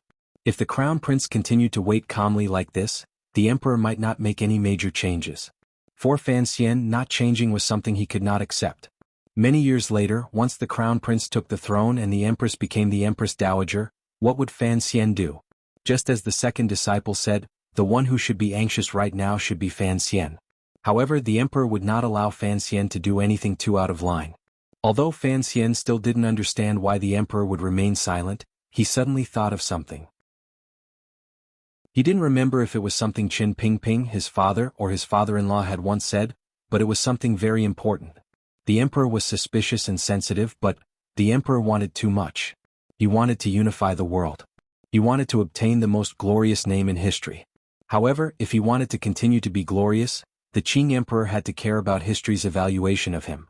If he changed the crown prince, this matter would be recorded in the history books as a test of his virtue and ability. If his sons killed each other, it would leave a thick and heavy mark. Fan Xian put down the teacup in his hand and sucked in a cold breath. He finally understood the reason for the emperor's silence. The emperor still hoped that the matter of the fight for the throne could be resolved peacefully and that the Qing kingdom could be passed on in a gentle manner. As emperors, there were only two things they desired. One was territory and the other was eternal fame. The emperor refused to give up on either of them.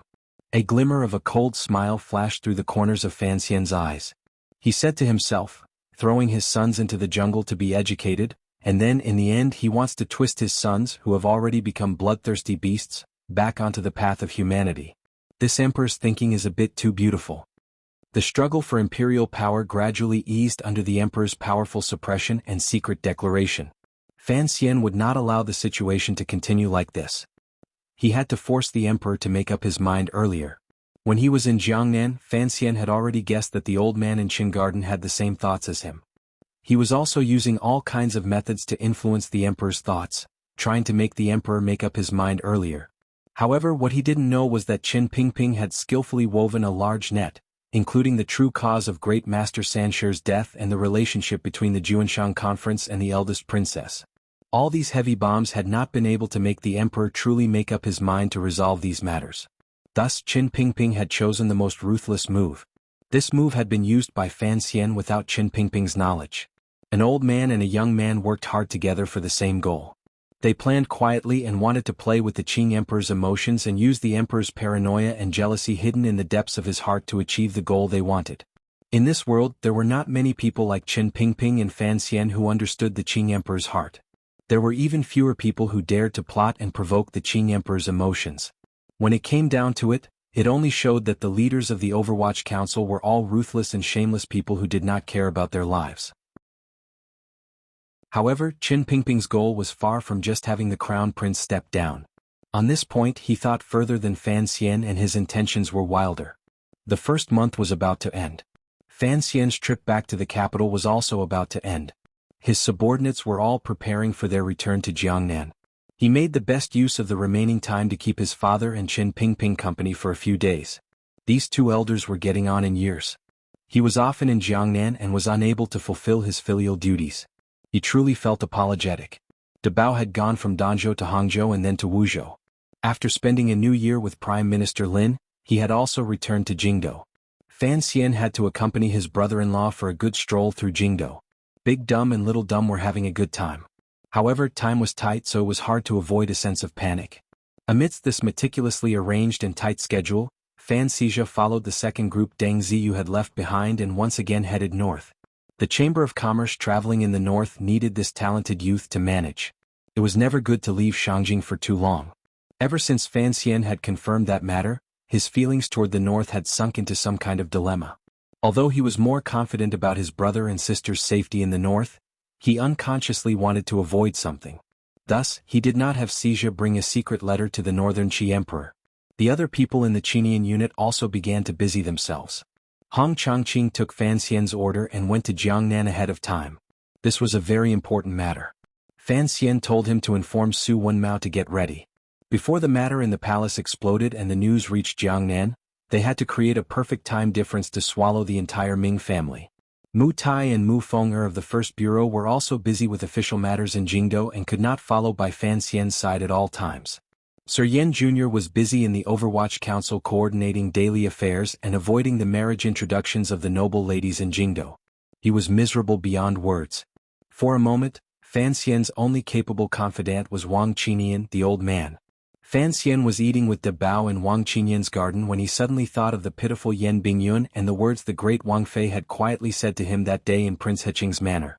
He couldn't help but shake his head. If Yan Bingyun truly wanted to marry the young lady of the Shen family, it would truly be a difficult matter. First, this matter needed the emperor's approval in the palace. Secondly, the young lady of the Shen family needed a suitable identity. The great Wang Fei was a good friend of the young lady of the Shen family when they were in Shangjing, so she handed this troublesome matter to Fan Xian to handle. In his life, Fan Xian was only good at breaking up marriages. He was not good at being a matchmaker. With a sorrowful sigh, he picked at the food on his plate. Wang Qinian was squatting at the side smoking a cigarette. Seeing that Fan Xian's expression was not very good, he coughed and asked, "The taste is not to your liking?" De Bao sat by Fan Xian's side and chewed endlessly in his mouth. "Delicious." Fan Xian used the tip of his chopsticks to point at the plate and said, "Stewed fish slices made like this can rival the chefs in the brothel. Of course the taste is excellent." The brothel he was referring to was Baoyue brothel. Having received Fan Xian's praise, Wang Qinian smiled. The wrinkles on his face deepened. As they spoke, a 12 or 13-year-old girl carried a plate out from the inner room and obediently placed it on the table.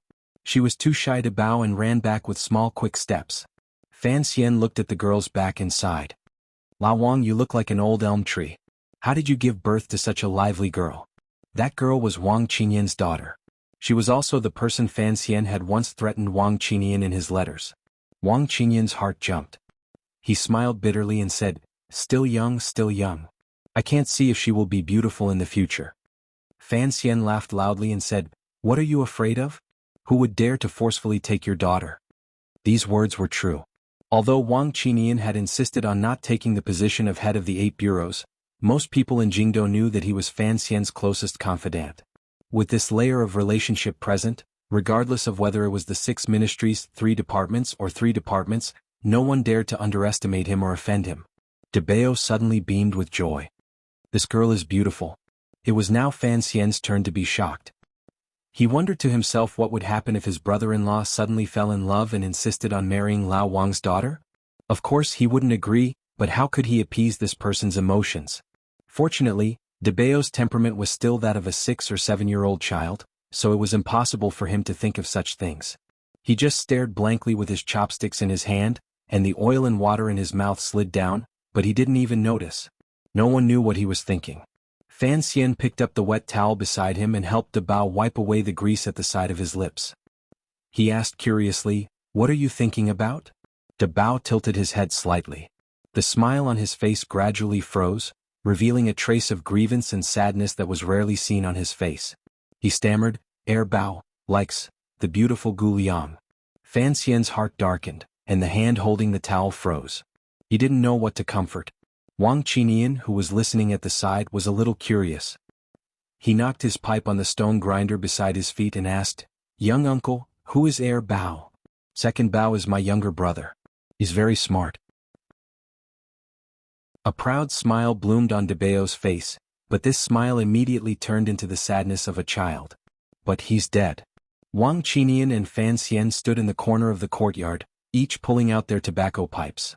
Green smoke curled up and the stench of leaves was suffocating. Wang Qinian turned his head to glance at Lin De Bao, who was playing with his little girl. Lowering his voice he asked, "So, second Bao is young Master Lin Gong.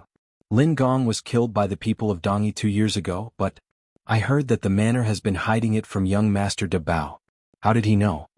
Fan Xian spat out a mouthful of bitter saliva. After a moment of silence he said, "I told him, although he's stupid, I've always treated him like a normal person. He and the Lin brothers were very close.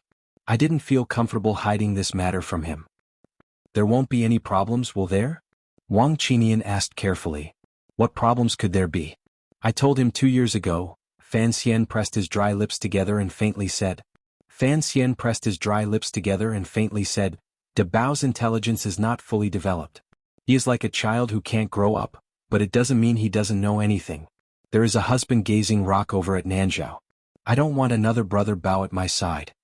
After saying this, he glanced at De Bao and found that he was crouching by the Wang family's girl, digging earthworms. His gaze softened, and there was a tinge of pity and apologetic look in his eyes. Suddenly, someone knocked on the wooden door of the Wang family courtyard. The person knocked very hard and hurriedly. No one knew what had happened. Fan Xian and Wang Qinian met each other's eyes and furrowed their brows. Wang Qinian had just stepped forward to open the door when a man rushed in. Rushing in front of Fan Xian, he said in a loud voice, "Congratulations, sir." Fan Xian jumped in fright at this person. Focusing his eyes, he saw it was Teng Zijing. He couldn't help but curse. "What's the matter? Didn't I tell you to go back to the country estate to read books in preparation for the martial exams in the spring? Why did you run back to the capital?" He had wholeheartedly wanted Teng Zijing to be able to embark on an official career. It could be said that he had not let down Teng Zijing's attentive service and crippled leg after he had picked him up from Danzhou. However, Teng Zijing's personality was very similar to Wang Qinian's. Although he loved officialdom, he loved the life at Fan Xian's side even more. Additionally, he couldn't get into those military books. Thus, after reading for 3 days in the country estate, he had run back. Teng Zijing's expression was full of shame, but he immediately thought of the important matter. Very happily he said, "Young master, quickly go back to the manor. The old master is already back. The whole family is waiting for you." What exactly happened? Fan Xian furrowed his brows. He went over to hold De Bao's hand and prepared to leave for the carriage. Teng Zijing followed behind him and said with a smile, "Mistress Lu is pregnant." Fan Xian paused and stood where he was. Turning around, he rubbed his head and said, "What? Am I going to have another brother? Father is indeed extraordinary." Teng Zijing paused and only understood what he meant a moment later. He hurriedly explained, "It's not Madam, Mistress Lu is pregnant." Fan Xian still didn't understand what he meant. Sitting in the carriage, he tied up De Bao's clothes. Turning his head, he said angrily, "Speak clearly. Even if the Duke's manor has a child, there is no need to be so nervous." Teng Zijing couldn't resist laughing and said, "It's not the Duke's manor, it's our own manor. Cici is pregnant." Fan Xian paused. Only now did he understand. Although he had long taken Cici into the manor, in the depths of his heart, he still saw her as a younger sister. He truly did not have any precise thoughts of her as a concubine. Coincidentally, Cici had been raised by the old Danzhou manor since she was young. She never had a surname. Later, when she entered the capital, Cici's mother, Lady Lu, took good care of Cici because of similar circumstances. In the end, she simply had Cici take the surname Lu. Mistress Lu, so he was talking about Cici. No wonder Fan Xian couldn't react in time. "Cici is pregnant?" Fan Xian chuckled. "Then I have to hurry back to the manor to see." Women who are pregnant for the first time always have bad tempers, particularly a shrewish girl like her. "If I'm late, I'm afraid I'll end up with a lot of complaints." The carriage trotted along the street out of the west side of the city and headed toward the south side of the city where the Fan Manor was. Suddenly, a muffled sound came from the carriage. It was as if someone had jumped up and stupidly had his head come into intimate contact with the hard carriage. A terrifyingly loud voice came from the carriage. The voice was filled with shock and terror. Half the pedestrians on the street could hear it clearly. "Cici is pregnant. I'm going to be a father?" Fan Xian, who had been reborn into the world of the Qin kingdom and whose mental age should be in his 30s, was finally going to be a father. The passing on of living things was always the second most powerful need one could instinctively control. Logically speaking, Fan Xian, who was sufficiently mature, should have shown a kind of controllable and sincere joy when faced with such a joyous event. However, there was clearly something wrong with his performance. He was very excited, uncontrollably excited. At the same time, other than joy, he was very afraid. Sitting by Cici's bed, Fan Xian looked like an idiot at the girl who was 2 years older than him. Cici's face was slightly pale. It looked like she was beginning to feel nervous after knowing that a life had suddenly appeared in her belly. Fan Xian looked at her dumbly and said, "How did you get pregnant?" Sat at the head of the bed and fed Cici something. Her face was filled with joy. She had always wanted to give Fan Xian a child, but she had never succeeded. Now that Cici was pregnant, thinking that Fan Xian would have descendants, she, as a housewife, also became happy. If this was a normal family, Perhaps a wife without descendants would feel some jealousy toward a concubine. However, the difference in status between her and Cece's was too great. It was unavoidably foolish to feel jealousy like this. She listened to Fan Xian's strange question and couldn't help but furrow her brows slightly. Scolding, she said, "What are you saying?"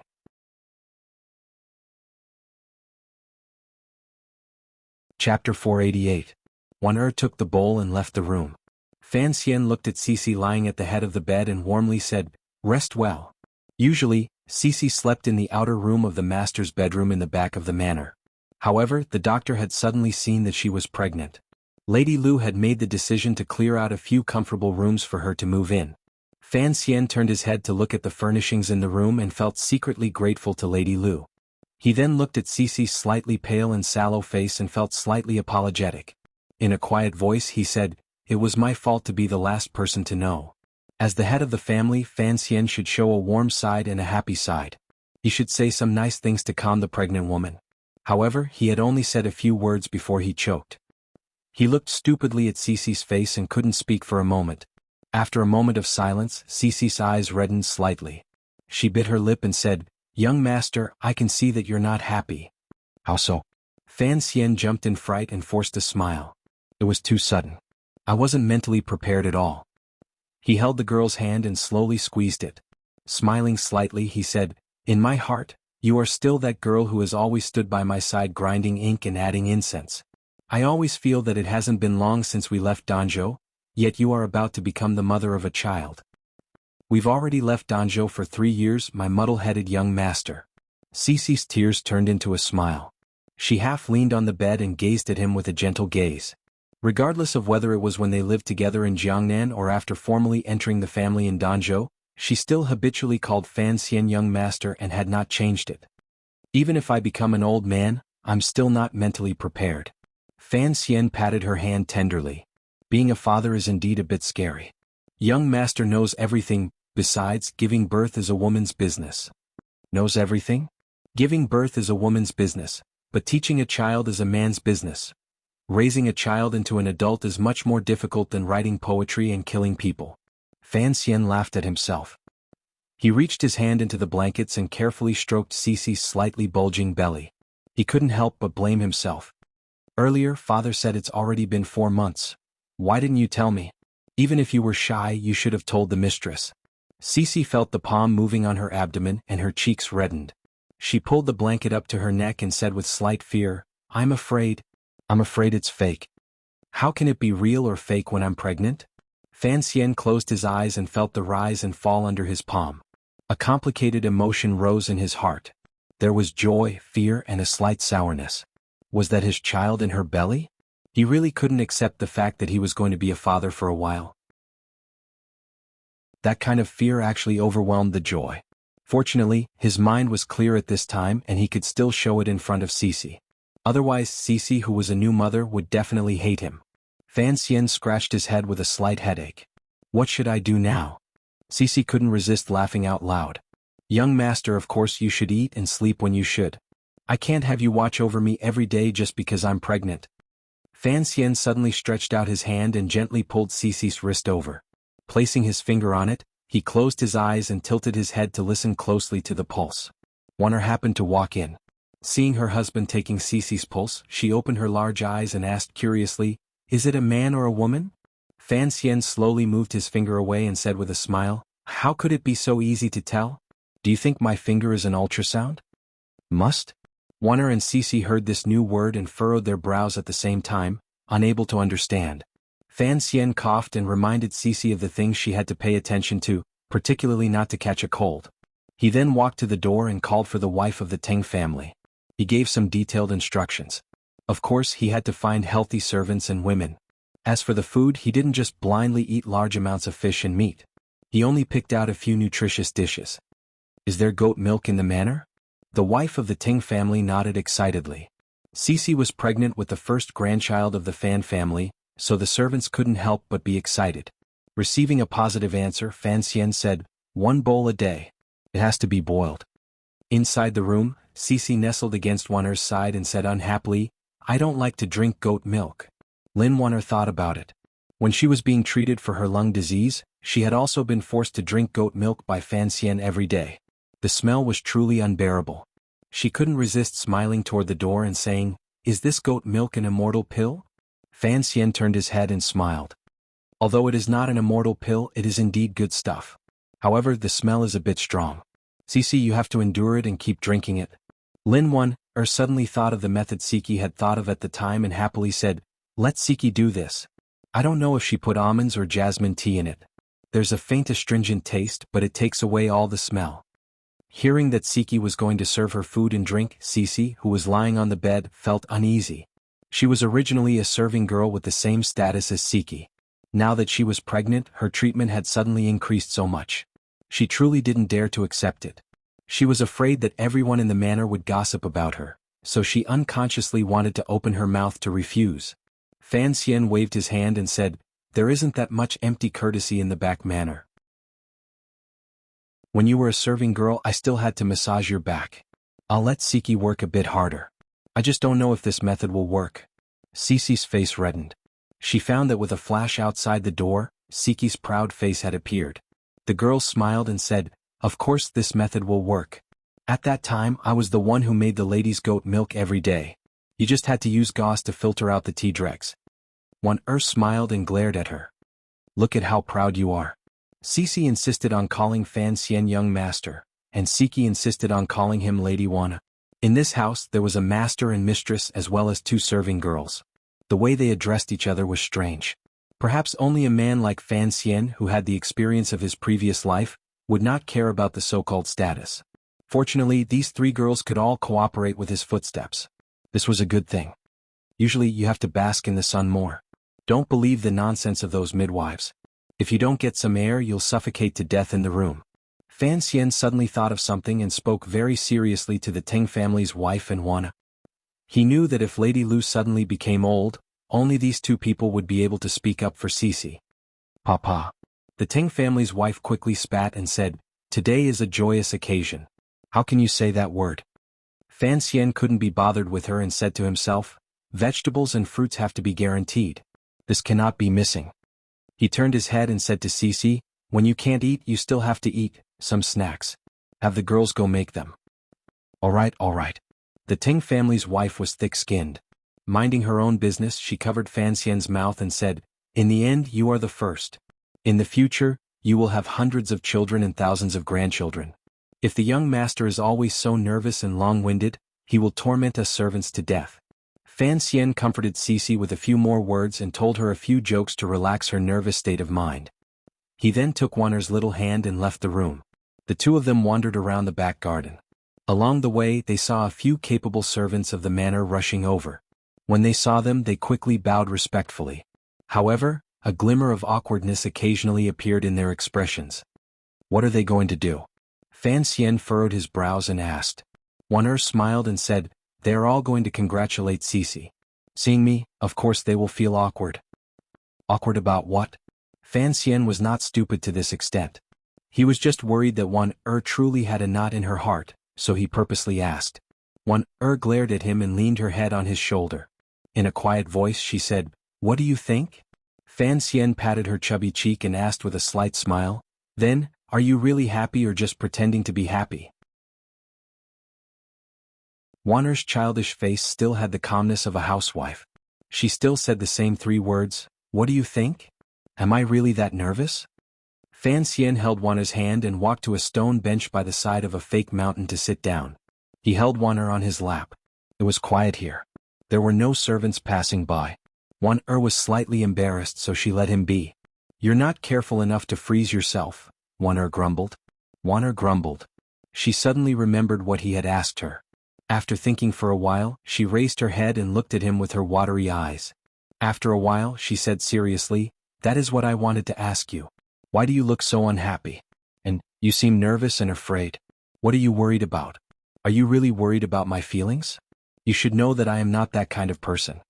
Fan Xian shook his head and smiled as he tightened his arms around her. After thinking for a moment he said, "I also don't know. Perhaps I really am not mentally prepared to be a father." What do I need to prepare? Wanner had long gotten used to her husband's habits of thinking that were not very similar to the men of this world. For example, can I create a good environment for the next generation to grow up in? Smiled slightly and said, let's not think too far ahead right now. What I am more curious about is whether the child in Cece's stomach is a boy or a girl. Didn't we say earlier? Yes, you don't have a certain chance of success. The use of a certain chance of success is very clever. Then do you like a boy or a girl? A girl, Fan Xian said decisively. Lin Wan-er looked at him with some confusion. A moment later she seemed to understand something. She sighed and said, no wonder you weren't so happy after knowing you had a child. Presumably, you feel that Cece is no longer a girl. Fan Xian was confused and asked in a daze, why do you think so? Girls are pearls. Once they have children they will gradually grow old and become the eyeballs of a fish. You like pearls. Even if you don't play with them you can look at them. Lin Wan-er smiled merrily. This is something you once wrote yourself. Don't deny it. Fan Xian smiled self-mockingly. This was Grandmaster Chao's view. Although it was similar to his own, this was not the true reason why he was still unable to feel joy when he learned he would have children. Even if I have to become the eyeballs of a fish, I still want to have children for you. Lin Wan-er stared at him in a daze and gently bit her lower lip. She spoke gently but forcefully. Fan Xian smiled and nodded. Suddenly his expression became serious. I know there are some rather strange rules in this world. For example, children born to concubines have to call the main wife their mother. There are even those who were raised by the main wife and rarely get to see their own mother. Lin Wan-er looked at him and furrowed her brows slightly. She vaguely guessed what he was going to say. Although all the large families in the world are like this, Fan Xian looked at her seriously, we don't want to be like this. It was not a request or a demand. It was a notice that could not be refused. It was no. Fan Xian originally didn't want to say such serious words at a time like this and disturb Wan-er's already difficult to suppress sour feelings. In his previous life, when he was watching the door of a large manor, he had been frightened badly by Sister Gao's role as the bastard of a middle-aged fish. Lin Wan-er nodded. A glimmer of sadness flashed through her eyes. Slowly she said, I understand what you mean. Don't be sad. Fan Xian was silent for a moment. He then smiled and said, you've seen all the improvements I've made to the medicine during this half a year in Hangzhou. Most importantly, tomorrow Sir Fei is coming. Since he dares to come see us, naturally he has something good to give us. The delicate body in his arms suddenly shook. Lin Wan-er looked at his eyes in disbelief and said with pleasant surprise, it's true. Although this news made Wan-er happy, Fan Xian knew that his merciless words had still hurt her heart. However, for the sake of Cece and the child in her womb, he had to say it first. He sighed gently. First, there was indeed something stifling in his heart that needed to be released. Second, in his previous life Sir Jean had once used this trick on Xiaobao in The Deer in the Cauldron. It had never failed against girls. As expected, Wan-er saw his serious expression and immediately pushed aside the small hidden bitterness in her heart. She asked with concern, what is it? Earlier you also saw that after learning of Cece's pregnancy, I wasn't very happy. On the contrary, I was a bit scared. Fan Xian lowered his head as if he wanted to find support and comfort in his heart from his wife's breathing. Actually, there are a few reasons. The first reason was that he was worried that Wan-er would be sad from touching this scene. This reason had been lightly mentioned earlier. As for the second reason, it was actually very simple. I am a person without a father, Fan Xian said with a slight smile. Although I have a father or even two fathers, when I was in Danzhou I didn't have either. Furthermore, the real one seems to have never been my father. It was a difficult sentence to pronounce, but Wan-er understood it. She glanced around cautiously to make sure that no one else would hear these words. Father treats me very well, but you understand, in the end, this is not the same thing. As for the one in the palace, ever since Danzhou came to Jingdou I've seen through him. Even your crown prince and second prince are driven around like donkeys, much less an illegitimate child like me. I am a person without a father, Fan Xian repeated with emphasis. That is why I am very afraid that I won't be a father. That is why my first reaction earlier was fear and unease. In his previous life, Fan Xian didn't have parents. In this life he also didn't have parents. Even worse, in his previous life, it was the heavens that were terrible. In this life, it was his parents that were terrible. In the depths of his heart, he had always thought that when it came to educating his children, his mother did a terrible job. It made him very sad. In both of his lives he had been lacking in this area. It had cast a great shadow on his heart. Perhaps he hadn't noticed it in the past, but now the good news from the Fan Manor completely revealed his dark side. He unconsciously refused to admit that he wanted to be a father. Lin Wanner looked at him with a face full of pity. "My mother also doesn't love me," Fan Xian said woodenly. "Perhaps you don't believe it, but she really doesn't love me. Unable to love or not love." The world always thought that Yi Qingmei was Fan Xian's mother, but only he knew that after being reborn into this world, he only had curiosity and an indescribable feeling for that distant woman. But as he gradually grew up, the people around him constantly talked about that once dazzling woman, and the things around him constantly talked about that woman's past. The marks around him constantly reminded Fan Xian of that woman's existence. Over time, Fan Xian, who had never received a mother's love in his previous life, finally got used to this. He began to gradually accept that his mother was Yi Qingmei, and he began to feel attached to that name. Perhaps because of the strongest bond between mother and son, the two lonely souls of the transmigrator were connected. He admitted this, and in that cave in the western mountains of northern Qi in front of Shaoen he personally said these words. But after reading the letter in the box, Fan Xian, who knew many of the stories of the past, had to tell himself that Yi Qingmei did not love him. It was not referring to this soul from another world, but rather she did not have much love for this son of flesh. He had inherited Yi Qingmei's Qingyu Hall of the Overwatch Council's palace treasury, the connections of the past and close comrades, but she did not purposely leave these things to him. And even if she did leave them to him, so what? "My mother doesn't love me," Fan Xian said calmly. "Otherwise she wouldn't have abandoned me and left on her own." Lin Wanner wanted to comfort the somewhat absent-minded Fan Xian, but she didn't know where to start. She, who had grown up in the palace, knew very well what a dazzling figure her mother-in-law was. "It's not just because of this." Fan Xian furrowed his brows as he thought. When the box was opened he was a bit disappointed because the letter was left for Uncle Wu Zhu and not for him. The contents of the letter, in particular, made him even more disappointed. "She called me a bastard son," he said with a smile. "And she didn't leave me a single word, she just left." This kind of indifference, this kind of calmness appears to be so calm as to be absurd. Fan Xian furrowed his brows and thought of his romantic past. He always felt that perhaps his birth had always been an absurd matter. He continued to speak, but Wanner felt a chill in her heart as she listened. "She didn't tell me how to survive in such a dangerous world. She didn't tell me who was worthy of trust. She didn't tell me how I should eat my food or how I should love my wife." Fan Xian smiled. She had great love for the people of the world, yet she didn't pay much attention to her own children. Isn't this very shameful? Perhaps only such a shameful mother would give birth to such a shameful son like me. After saying this, Fan Xian coughed gently. Lin Wanner came down from his legs and pounded his back. Fan Xian waved his hand and smiled.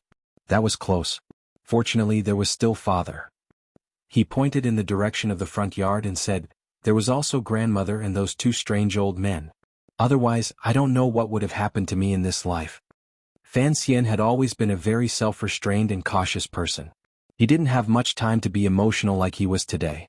Lin Wanner had been unable to get a word in. Seeing that he was gradually moving away from only sighing, she simply smiled and looked at him, listening to his inner monologue.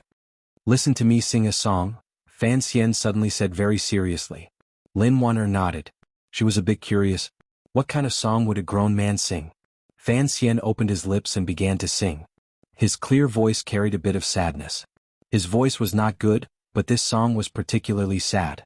In the sadness there was also a bit of hope. It was like a child propping up his chin under the eaves after the rain, waiting for his mother's return. It was like a little figure of white cloth under the eaves being battered by the wind and rain, fluttering in the wind and rain. It was completely powerless, only held by that string. It was indescribably sad, yet it gazed into the distance. The song ended. What does that mean? Fan Xian was singing a language Lin Wanner had never heard of. The pronunciation of the words was a bit strange. The general meaning of the lyrics is very simple. It's probably, "Mother, how are you?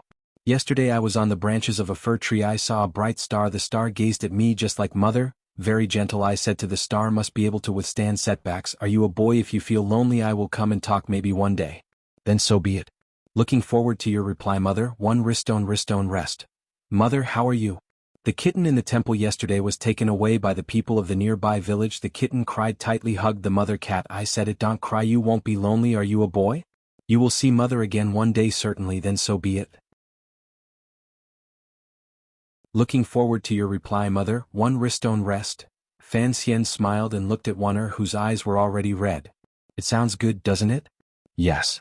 Wonder snorted and asked, is Ishio the child who wrote the letter? How pitiful. Yes, a very smart child who can't live with his mother, said Li Yundong. Fan Xian smiled and said, he's very similar to me, except that he can write a letter and mail it to an address. But if I write a letter, where can I send it? What's the name of this song? Mother. In the quiet bedroom, Fan Xian took out a key and gently opened the outermost layer of the long black chest. Then he used a steady finger to press it a few times. Suddenly he began to miss Wuzhu.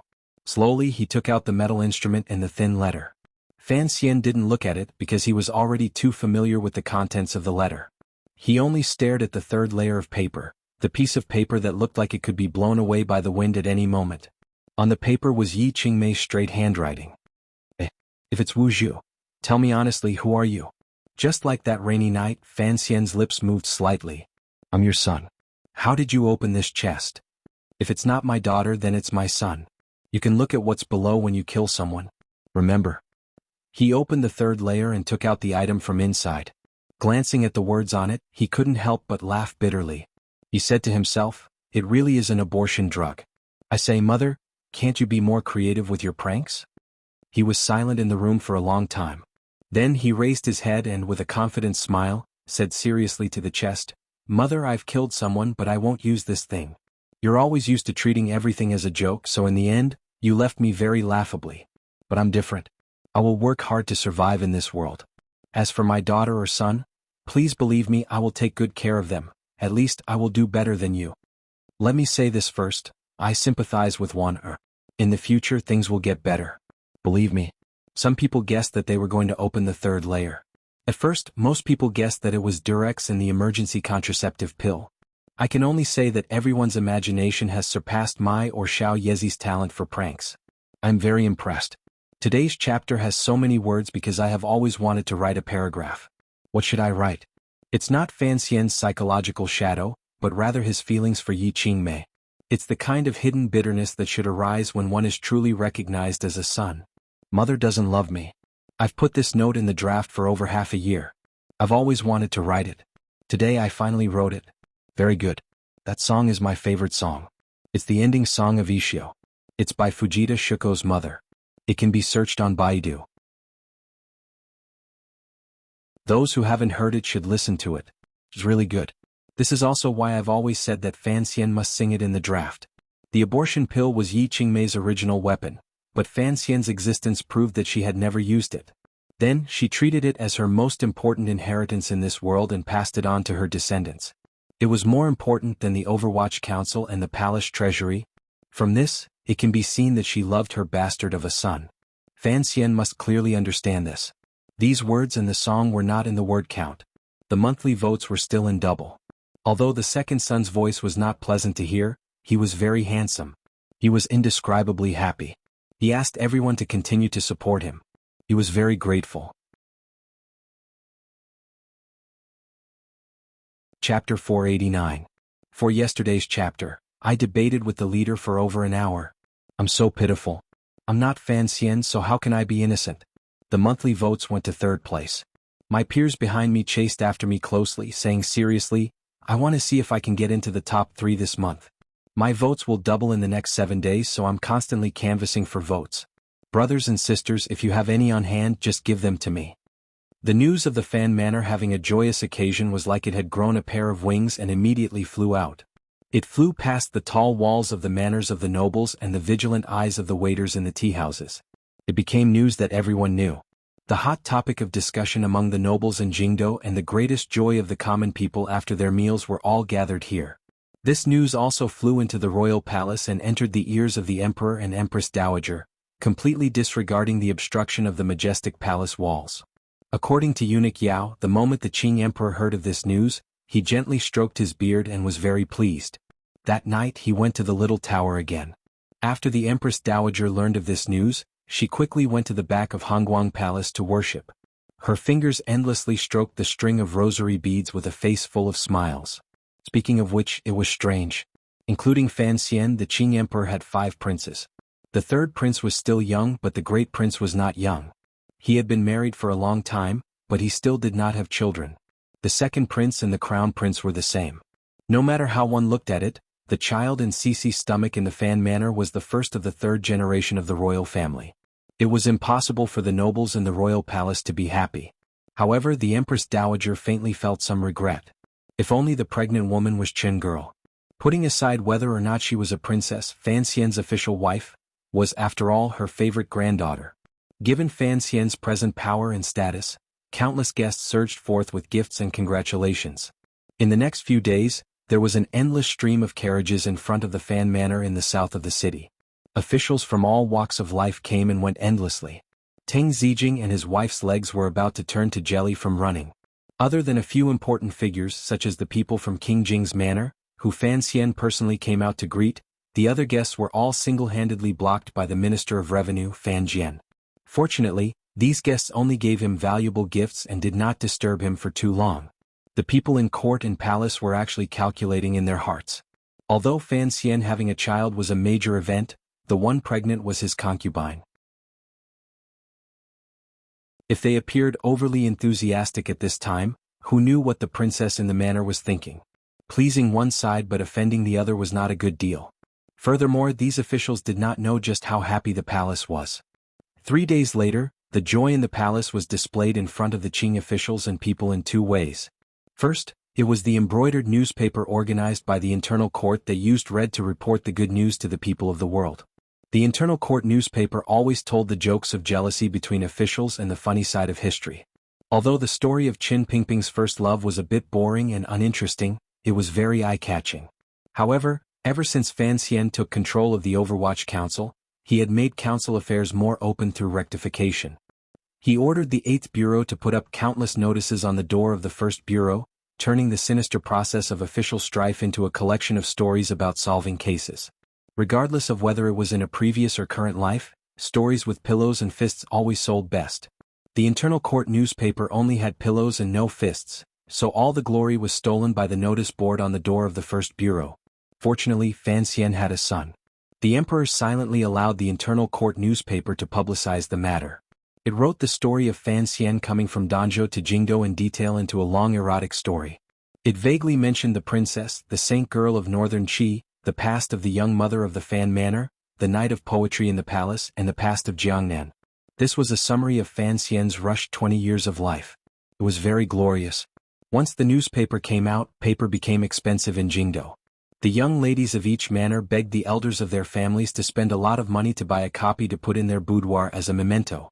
At the same time, they prayed in their hearts that the faintly discernible temple would bestow upon them a man like Sir Fan Jr. The internal court newspaper finally used this opportunity to successfully conquer the Jingdou people in front of the notice board in the 1st Bureau. The second reaction of the palace's joy was rewards. No one knew whether it was the emperor's or the Empress Dowager's intentions, but the rewards from the palace flowed into the Fan Manor like water. Although the one with the child was Cece, from Fan Jian to Lady Lu to the young lady of the Fan family who was far away studying in northern Qi, they all received great rewards. Fan Xian's official wife, Lin Wanner, received the greatest reward of all. Silks and satins, gold, stone, jade, food and toys were all lined up densely in the manor. It made the wife of the Teng family so busy that she became absent-minded. She thought to herself that the young master had saved the emperor's life once, but it was not as great as the reward he received this time. Cece received a reward and was given a certain title. In any case, Fan Xian didn't understand this title. Even the unborn child in her stomach was given a title first. The newspaper and the rewards, one after another, made the joy of the people in the royal palace spread to every inch of Jingdou. The officials who had given gifts beforehand relaxed. Only Fan Xian was not very happy. He looked at the list of gifts eunuch Yao had brought and shook his head. A complicated emotion rose in his heart. To his father beside him, he said, "What are the people in the palace thinking? What does my child have to do with them?" "These are words said in a fit of pique," Fan Jian said with a smile. "I had thought you would mature a bit. Who would have thought that you would say such words in a fit of pique? What does it matter? What do you think it matters? In the 3rd generation this is the first.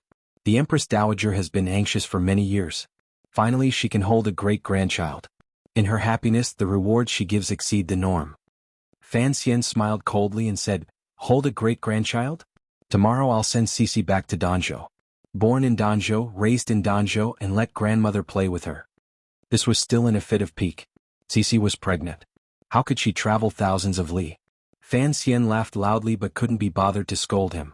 Ever since he learned of Cece's pregnancy 4 days ago, this usually serious and upright Minister of Revenue could not hide his true nature. From his face to his bones, a sense of pride and happiness seeped through him. In this world there were not many people who could fight the emperor for a son and win. Furthermore, this son was about to give him a grandson. Fan Xian couldn't help but feel comforted and strangely proud. When you return to the palace tomorrow to give thanks, don't forget. Fan Xian took a sip of tea and glanced at his son. He found that it was clear that his son had not heard these words. Speaking of which, why has the crown prince never had a crown princess? Fan Xian suddenly thought of something and furrowed his brows. Even if it's in order, the great prince and second prince are both married. A year has passed. Is the palace not anxious about the crown prince's matter? His words were asked naturally and cleverly concealed the probing in his words. Fan Xian was clearly so happy that he didn't realize his son was probing him. He furrowed his brows and said, as early as 3 years ago, the Empress Dowager was already anxiously planning the matter of the crown princess. The Empress was choosing people from various manors in Jingdo and even picked our manor. Fan Xian shivered. He thought to himself that if his sister had truly become the crown princess, that would have been terrible. It was not that his sister would have been terrible, but he would have been terrible. Wouldn't he have immediately fallen to the crown prince's side and planned the matter of fighting for the throne with his brother? Fortunately, this matter did not happen. Fan Xian continued, however, for some reason the crown prince never agreed. This can be considered a strange matter from back then. You know the crown prince. In his early years he was rather preposterous. He liked to hang out in the entertainment houses and brothels. He was originally a person with great interest in the matters between men and women, yet he refused to marry. Fan Xian thought for a bit and then said, but the crown prince's marriage is not something he can refuse just because he doesn't want it. This shows how smart the crown prince is. Fan Jian smiled and said, to convince the Empress Dowager and Empress, the crown prince had thought a lot. First, he said that the great prince and the second prince were not married yet. The Qin kingdom governed the world with filial piety and paid particular attention to brotherly respect. As the younger brother, how could he rush to get married before his 2 brothers? At that time the great prince was still fighting the Hu people in the west. It was impossible for him to arrange a marriage in such a short time. Although the reason is sufficient, it's not convincing. Fan Xian smiled bitterly and said, after all this, it turns out I'm the representative of those who marry early. It's natural to be the first to have a child. It's the same logic, but when it comes to the emperor's family matters, it naturally needs to be said by the mouth of a persuasive person. Fan Jian smiled. The crown prince invited the grand tutor of the crown prince, Shu the grand secretary. Shu the grand secretary was a stubborn man and deeply believed that what the crown prince said was reasonable. Not only did he personally ask the emperor to postpone the crown prince's marriage, he even wrote to the north to ask Master Zhuang to speak. Fan Xian laughed. So Mr. Zhuang Mohan also did something like this in the past. Fan Jian suddenly saw the tiredness in his son's eyes. He sighed and said, did you not sleep well these past few days? Quickly go rest. Fan Xian smiled awkwardly and took his leave of the study.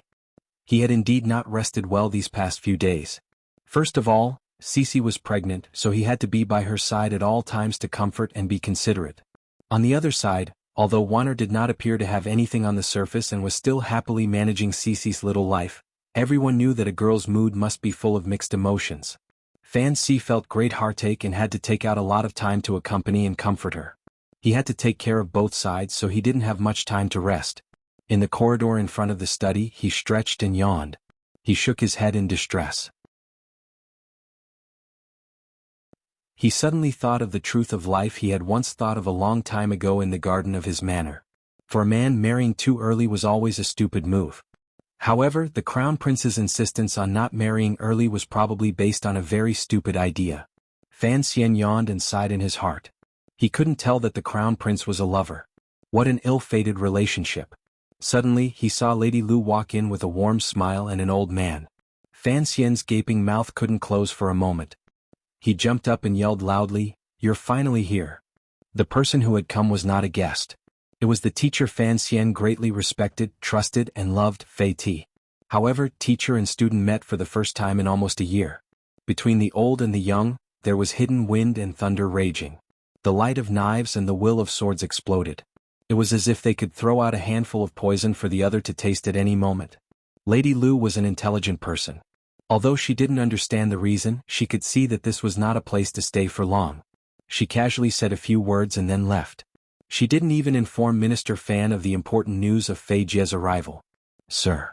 Fan Xian looked at the strange color in Fei Jie's eyes with a not-quite-there smile and said, "You've been hiding from me for so many days, why have you come today?" Fei Jie glanced at him unhappily and shook his head. "Don't think of anything good. I've tried the medicine and prescription you sent over many times. I don't think there's any problem at all. Basically, it's very difficult." Fan Xian shook his head in distress. He had thought that since Fei Jie was willing to come to the manor, he must have solved this problem. He didn't expect to hear an answer that wasn't so wonderful. All along he hadn't cared too much about the problem of whether or not Wanner could have children. He didn't even consider whether or not he would have descendants. On the cliff in Danzhou, he told Uncle Wu Zhu that one of his 3 goals was to have children wildly. But Wanner didn't think like this. She wanted a child too much, so Fan Xian could only become forced to be nervous. Teacher and students sat in a quiet corner of the garden in the back of the manor. A servant brought them tea and then retreated. "When cousins marry, will it have any effect on descendants?" Fan Xian was silent for a long time. He then asked a question he hadn't asked in a long time. Fei Jie glanced at him and said in a raspy voice, "Do you think your luck will be that bad?" Fan Xian smiled and thought to himself that it was right. It was just a question of probability. Without question, he was the luckiest person in the world. "Will it be more difficult to have children?" Fan Xian suddenly furrowed his brows and asked. "Who said that?" Fei Jie understood that he was talking about blood relatives. Mockingly he said, "100 years ago the Wei Emperor raped his own daughter for a dozen years. In the end she gave birth to 7 children in a row. Of course, not many of the 7 children were normal." Fei Jie shrugged his shoulders. "Chaotic? The royal family is indeed the most chaotic place in the world," Fan Xian sighed and said. Fei Jie furrowed his brows slightly. He didn't know if his disciple's words meant something. However, that matter had too many implications. In order to protect Fan Xian, he and Qin Pingping would not say anything to Fan Xian beforehand.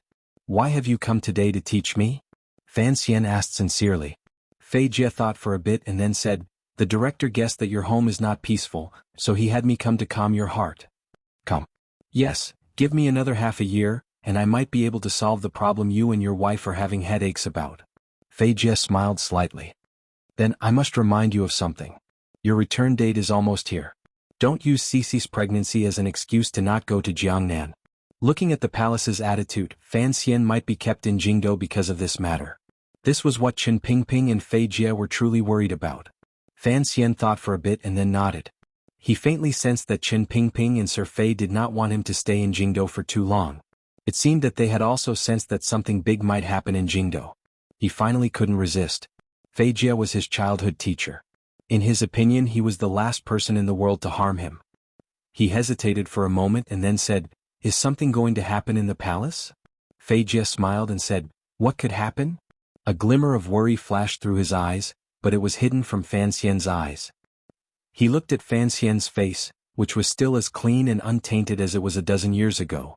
Involuntarily he thought of the time when he took Fan Xian to dig graves, admire corpses and take out stomachs and intestines. His heart darkened slightly. He smiled gently and said, "In the future when you're alone you have to be careful. Don't be like when you were little, often tricked by others." Fan Xian was slightly startled. A strange emotion welled up in his heart. He hurriedly asked, "Sir, what do you mean by this?" Fei Jie scratched his head and paid no attention to the flying dandruff. "Nothing. It's just that I spend many years wandering in the mountains and am rarely by your side. The strange smoke ice medicine, I've never explained it to you. Was my fault." Fan Xian was very moved and quickly said, "Sir, what are you saying? Without you, I don't know how many times we would have died." Fei Jie smiled and didn't say anything more. The next day he entered the palace to give his thanks. Although Fan Xian was unwilling, he still piled a sincere and grateful smile on his face. He walked all over the palace, particularly in front of the Empress Dowager and the Emperor. He held out his grateful heart and smeared a layer of the confusion and excitement of being a father for the first time. His performance was brilliant. Along the way there was no more snow in the Vermilion Palace. It was quiet and elegant. Fan Xian was sitting in the Eastern Palace, looking at the Crown Prince in front of him and talking casually. He looked at the Crown Prince of the Eastern Palace wearing light yellow clothing and his seemingly sincere face. Thinking of what would happen not long after, for some reason, he felt a sense of apology in his heart. The Crown Prince was urging him and his aunt, who was his mother-in-law, to ease their relationship. It could be seen that the Crown Prince was speaking sincerely. However, it was unknown whether he was considering the problem from Fan Xian's or the eldest princess's point of view. Let bygones be bygones. Just like I said to you in Baoyue brothel, why should the matters of our elders affect our present?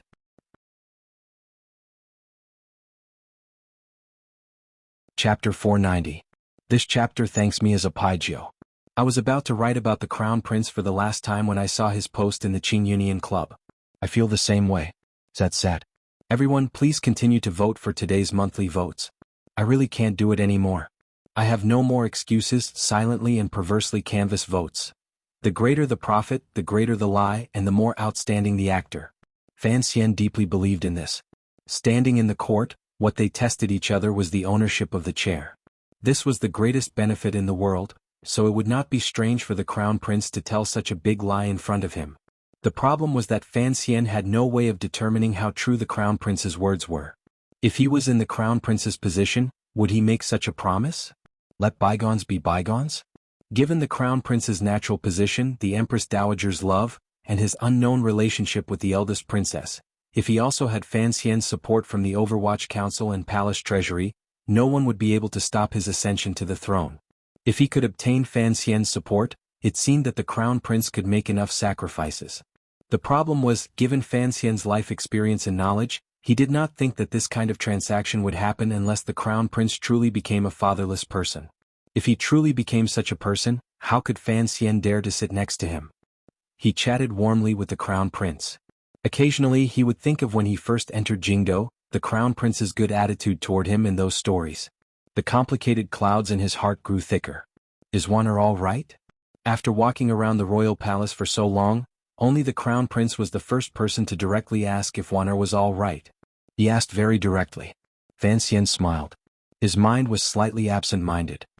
He spoke intermittently to the Crown Prince, but his gaze fell on the other party's face.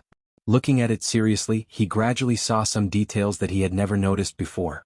The Crown Prince was very lonely and pitiful. As he walked out of the Eastern Palace, the sun had gradually set. The faint red light of dusk shone on the Vermilion Palace walls and gradually spread out. It covered the cold-resistant short plants and palace buildings around him in a layer of red, an inauspicious red. Fan Xian placed his hands behind his back.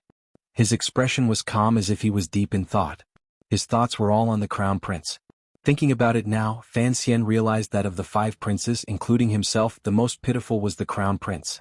He was only a little older than Fan Xian, and the Yi family had been destroyed before Fan Xian was born. What about the Crown Prince?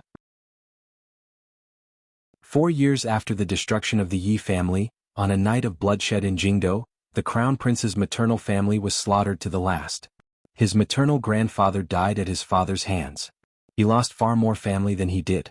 From then on, the Crown Prince lived alone in the palace, living in anxiety and unease. The only people he could rely on were the Empress Dowager and the Empress who loved him dearly. No, the Empress did not count. Just as his father had said in the past, the reason the Emperor did not abolish the Empress and make it difficult for him to inherit the throne was because the Empress was extremely stupid. Her relatives had been completely slaughtered. This kind of situation was exactly what the Emperor needed. The only person the Crown Prince could rely on was the Empress Dowager. As he gradually grew up, the environment of the palace and the Empress' deep memories of the past created the Crown Prince's mediocre and slightly timid personality. He had no friends and could not have friends. He could only be silent. However, the Qing Emperor did not want the successor he had chosen to be silent forever, so he picked out the second prince with the intention of sharpening the Crown Prince's knife. In the end, he picked out Fan Xian and took down the second prince to continue to sharpen the Crown Prince. Such an abnormal life would naturally lead to many psychological problems. Silence and silence. Either explode in silence or become perverted in silence. The Crown Prince seemed to have chosen the latter. However, his heart did not seem to have an overly terrifying part. Fan Xian walked to the bottom of the palace wall and turned his head to look at the towering Taiji palace glowing with a fiery light. He narrowed his eyes slightly and sighed in his heart. When did he want to stand against you? Comparing the Crown Prince and the Second Prince, Fan Xian actually leaned more toward the Crown Prince because he knew the ruthlessness under the Second Prince's gentle expression. He could try to knock the Second Prince off his horse and thus preserve his life, but he could not use the same method on the Crown Prince. Because the Crown Prince's position was too special, he would either soar into the clouds and transform into a dragon, or he would bleed under his scales and fall to the yellow springs. The Second Prince had to do something to inherit the throne, so he gave Fan Xian too many opportunities. However, the Crown Prince was the exact opposite. He did nothing and could not do anything. Only then would he naturally inherit the throne. Once the Crown Prince thought through this, he would be like what he had shown this year. He would intelligently maintain his calm and watch everything with cold eyes. However, calmness did not mean magnanimity. If Fan Xian was truly blinded by this illusion and softened his heart, once the other party actually ascended the throne, what welcomed Fan Xian would certainly be the Empress' crazed pursuit for revenge and the eldest princess' merciless purge. At that time, would the Crown Prince still cherish his life? However, the Second Prince had not been beaten back by Fan Xian. The Crown Prince had also charged forward. He gently clenched his fists and made his heart cold and hard. He thought to himself, "It is not easy for anyone to survive in this world. Don't blame me." He took one last look at the setting of the royal palace that seemed to be on fire and tilted his head slightly. The source of all of this was actually the middle-aged man sitting on the dragon chair. Fan Xian suddenly felt a glimmer of pleasure. He wanted to see the middle-aged man's embarrassed expression turn into rage. He wanted to break through the emperor's calm disguise and truly tear at his heart. When all was said and done, everyone was a group of cruel people. On this day the sky was high and the clouds were light. Spring had not yet arrived, but the sky was clear. The winter trees on both sides of the road outside the Jingdo city gates spread their branches, baring their fangs and brandishing their claws to frighten the people far away from home. A row of black carriages filed out from the city gates and lined up by the side of the road. At the same time, they waited for the large group of people in front to disperse. A young man lifted the curtain and came out. Standing in front of the carriage, he put his hand on the awning and looked in that direction. He furrowed his brows slightly and said to himself, "Why is this happening?" The young man was Fan Xian. It was already February. He could not find any more excuses to stay in Jingdo. Furthermore, under these circumstances, he knew that the further he left Jingdo, the better. Only then would he not drag himself into the water. However, the matter of Cici's pregnancy gave him a headache. Later, after a good discussion in the manor, they decided to have stay in Jingdo to take care of her and let him go to Jiangnan alone. Today was the day he would leave Jingdo. With the precedent, he did not inform many people. Even the young scholars in the Imperial College did not receive the news. His journey this time was relatively quiet and there was a bit more loneliness. Fan Xian looked at the Qing soldiers lining up in front of the road and furrowed his brows slightly. In a short while, a few riders broke away from the even more parting group. These riders circled back and rode toward Fan Xian's group of carriages. Hearing the sound of hooves, Fan Xian smiled slightly and got off the carriage to wait. At the very front of the riders was an officer wearing thin cotton-lined armor. He looked very heroic. Behind him followed a few deputies. The officer rode in front of Fan Xian and dismounted with a whip. His movements were clean and efficient. When he took off the armor on his face and revealed his handsome and warm face, only then did Fan Xian realize that this person was King Jing's heir, Li Hongqing. Who would have thought that we would leave the capital at the same time? Li Hongqing patted Fan Xian's shoulder heavily and said with a smile. Fan Xian shook his head and sighed. Staying well in Jingdo, why go join the army? As a man, of course he has to seek achievements. But it is not necessary to seek them on the battlefield. If the king had not told me, I would not have known you had such plans. The Qing kingdom conquered the world on horseback. Their people were simple and valiant. Even the children of the royal family learned horsemanship and martial arts from a young age. From the previous generation they had the habit of joining the army. In this generation the great prince was a model figure. He had started as a minor officer and climbed to the position of a great general. Li Hongqing was silent for a moment. He then said, "You also know that if I stay in Jingdo my father will always keep me locked up in the manor. That is no different from being in prison. I would rather go to the west and fight with the strange Hu people than suffer these grievances again." Fan Xian was silent for a long time. He then raised his head and slowly said, "You must take care of yourself. Otherwise I will feel apologetic. If I can make you feel apologetic, then this expedition will not be a loss." Li Hongqing smiled after a slight pause. In life, one has to find a few goals for oneself. This time, I joined the Western Expedition Army to fulfill a dream I had since I was young. Fan Xian said, "I didn't know you had such a dream in life. I had thought your dream in life was all on the pleasure boat." The two of them smiled at each other.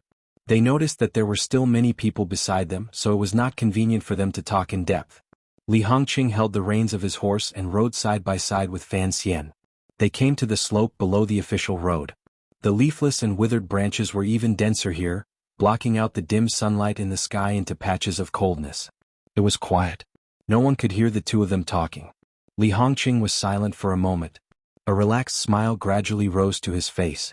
Happily, he said, "The matters of these 2 years have made me understand. In Jingdo I can't win against you. The second prince also can't win against you. This is good.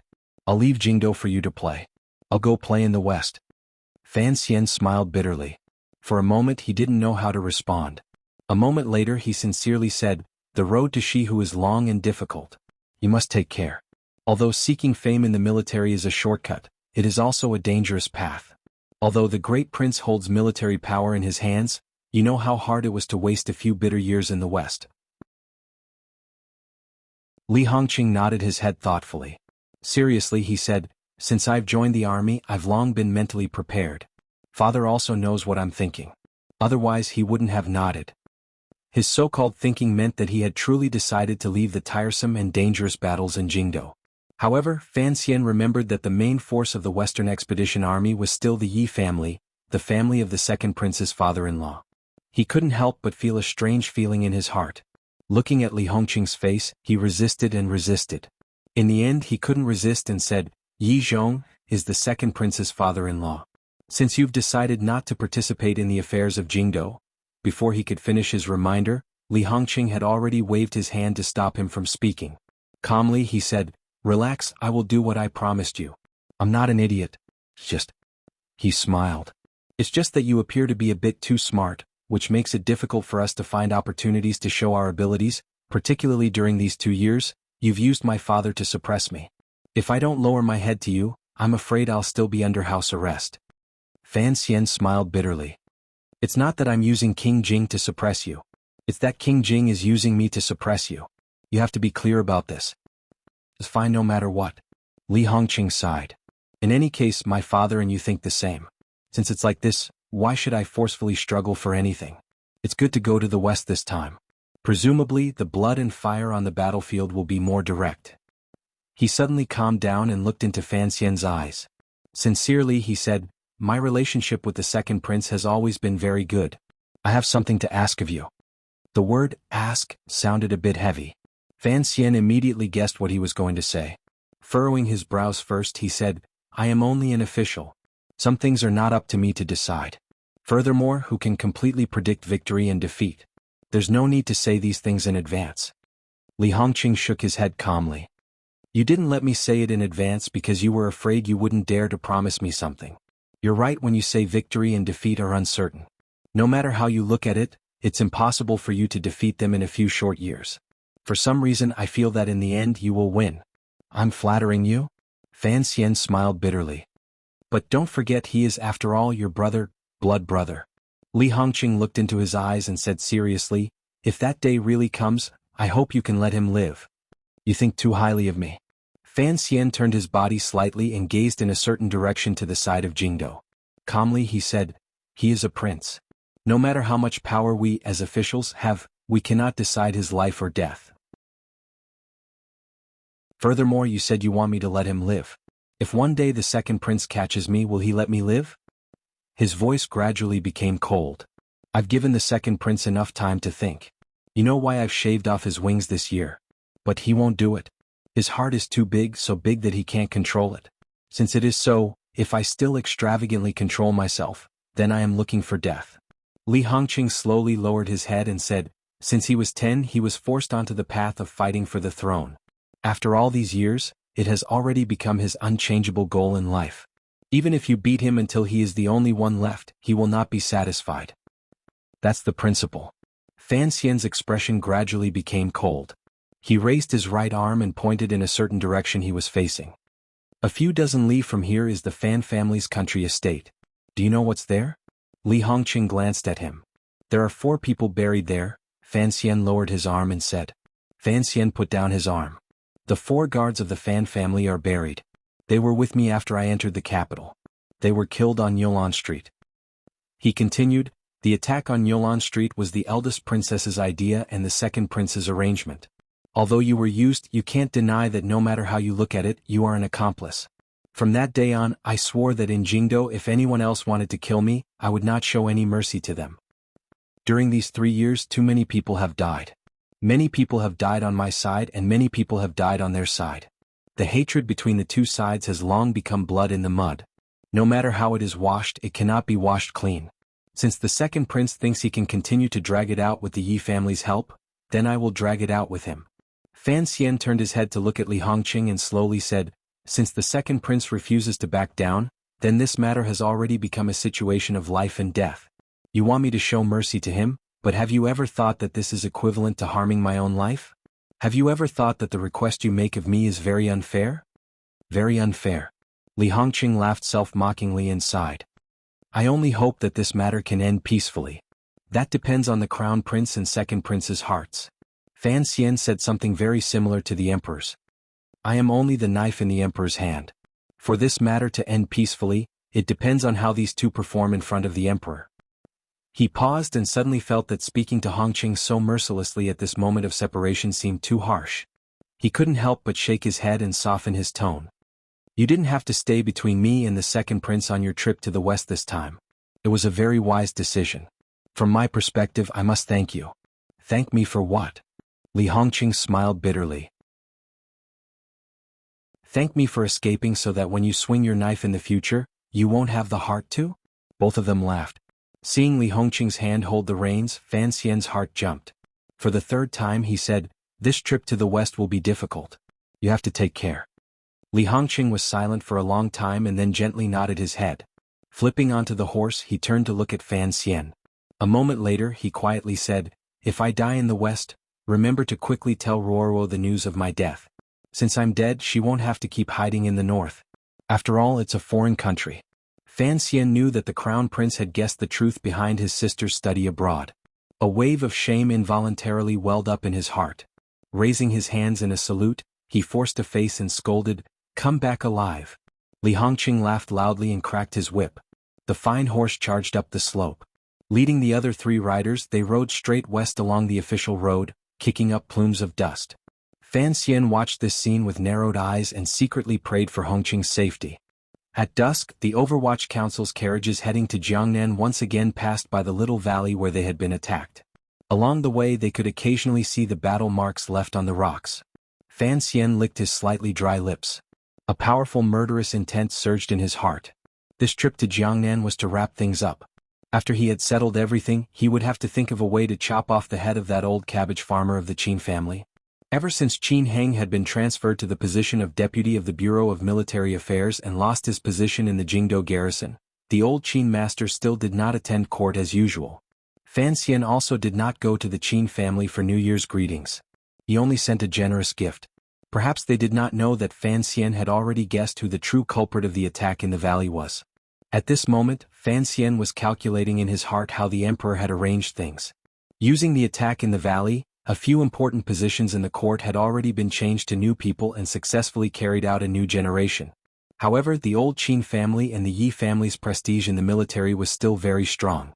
The emperor would certainly not be satisfied with the current situation. What exactly would the emperor do? Fan Xian often asked himself if he was sitting on the dragon chair. The purge of the military this time would certainly be done more thoroughly and not as small as it was now.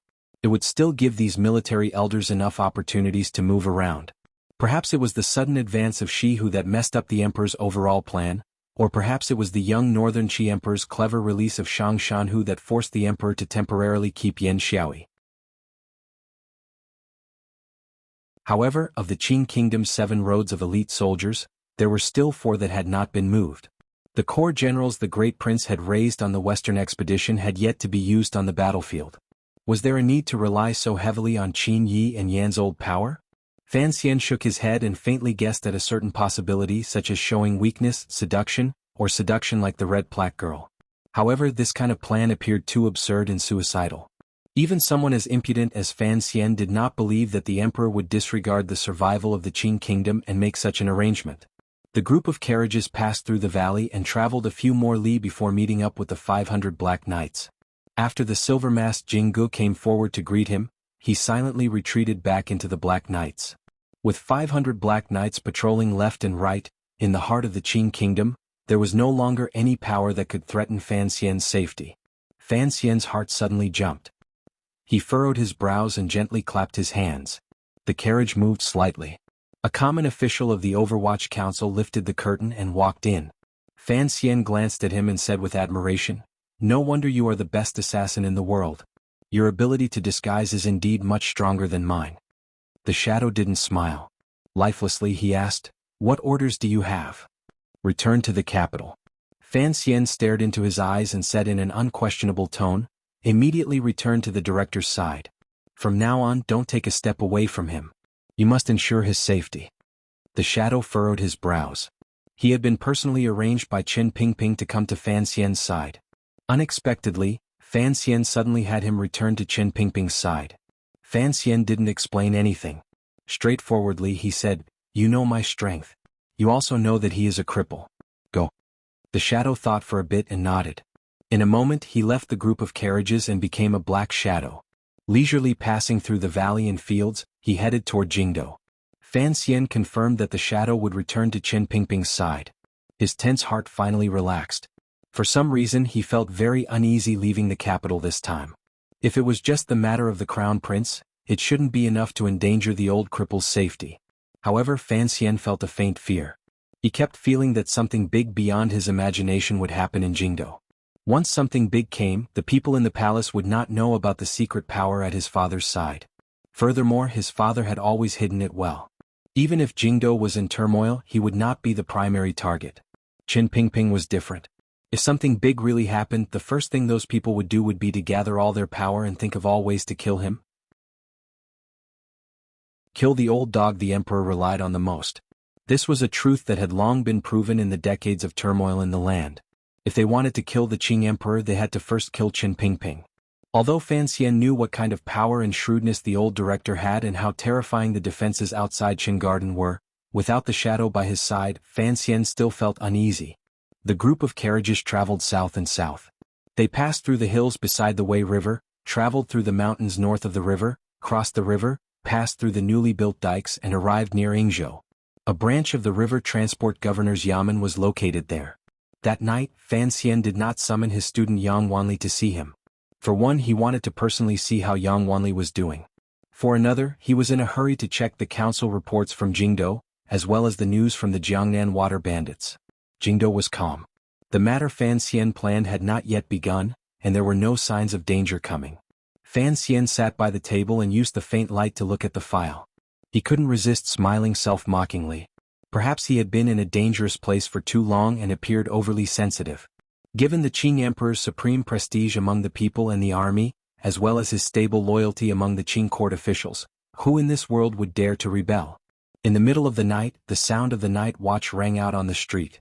Fan Xian had already left the inn alone. He wore a black night traveler's robe that covered his face. Since the situation in the world had not moved, then he had to start on a few small matters. In a broken-down temple outside the city, Fan Xian found the green banner and saw 13th Wang, who was staring at the statue in a daze with his eyes wide open. "I am very satisfied with the little archer's matter." Fan Xian sat across from him and smiled slightly. "I just heard you were also heavily injured. I didn't expect you to be recovering so well."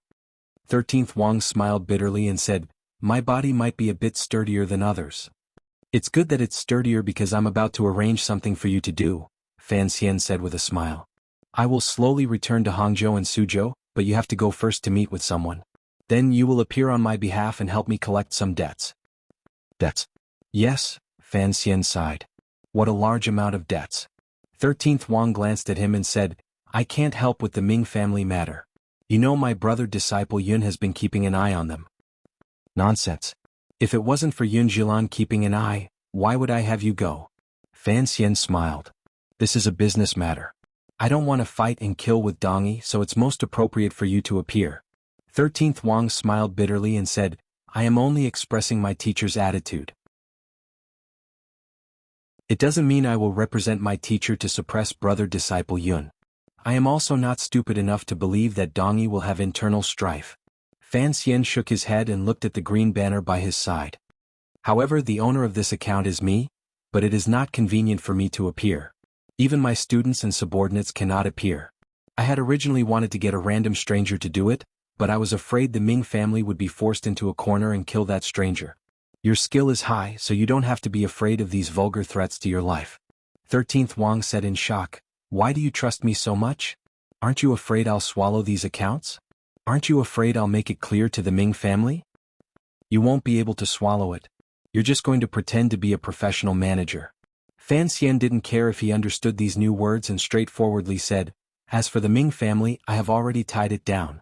You just need to go out and tighten the knot. 13th Wang sighed sorrowfully and said, Sir Fan Jr., I am not your killer. Attitude, Fan Xian smiled and comforted. Fan Xian smiled and comfortingly said, Attitude decides everything. Since that teacher of yours wants to stand against the wall, then he has to make his attitude clearer. Otherwise, after the Ming family completely collapses, I cannot guarantee that the Eastern Road will be smooth. If the Eastern Road is not smooth, the Qin Kingdom will also suffer. 13th Wang didn't like being threatened.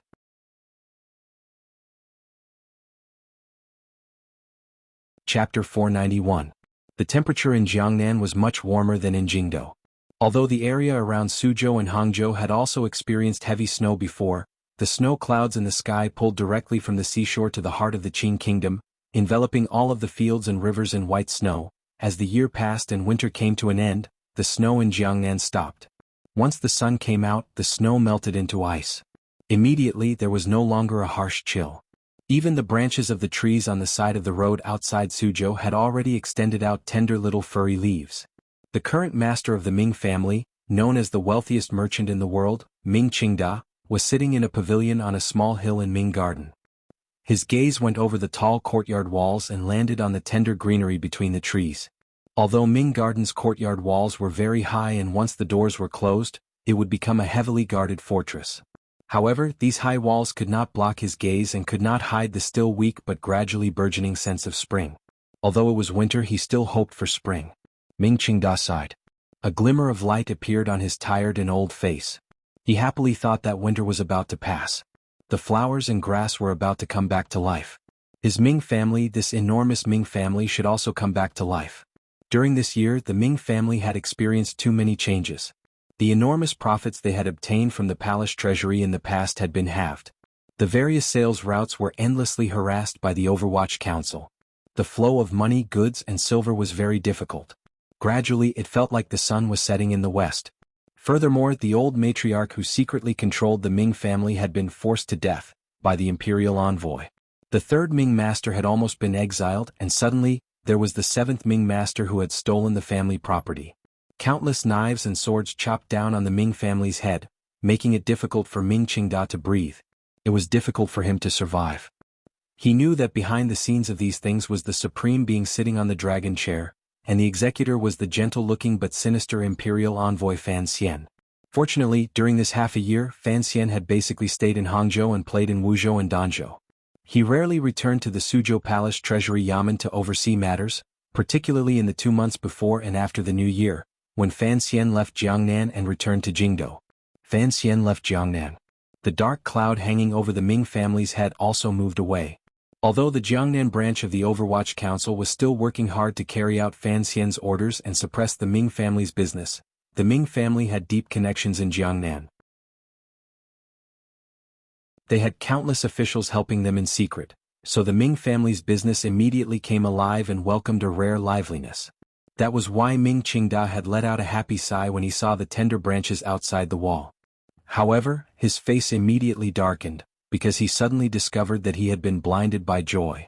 Spring had come, the trees had sprouted, but the imperial envoy was also about to return. His mood immediately darkened.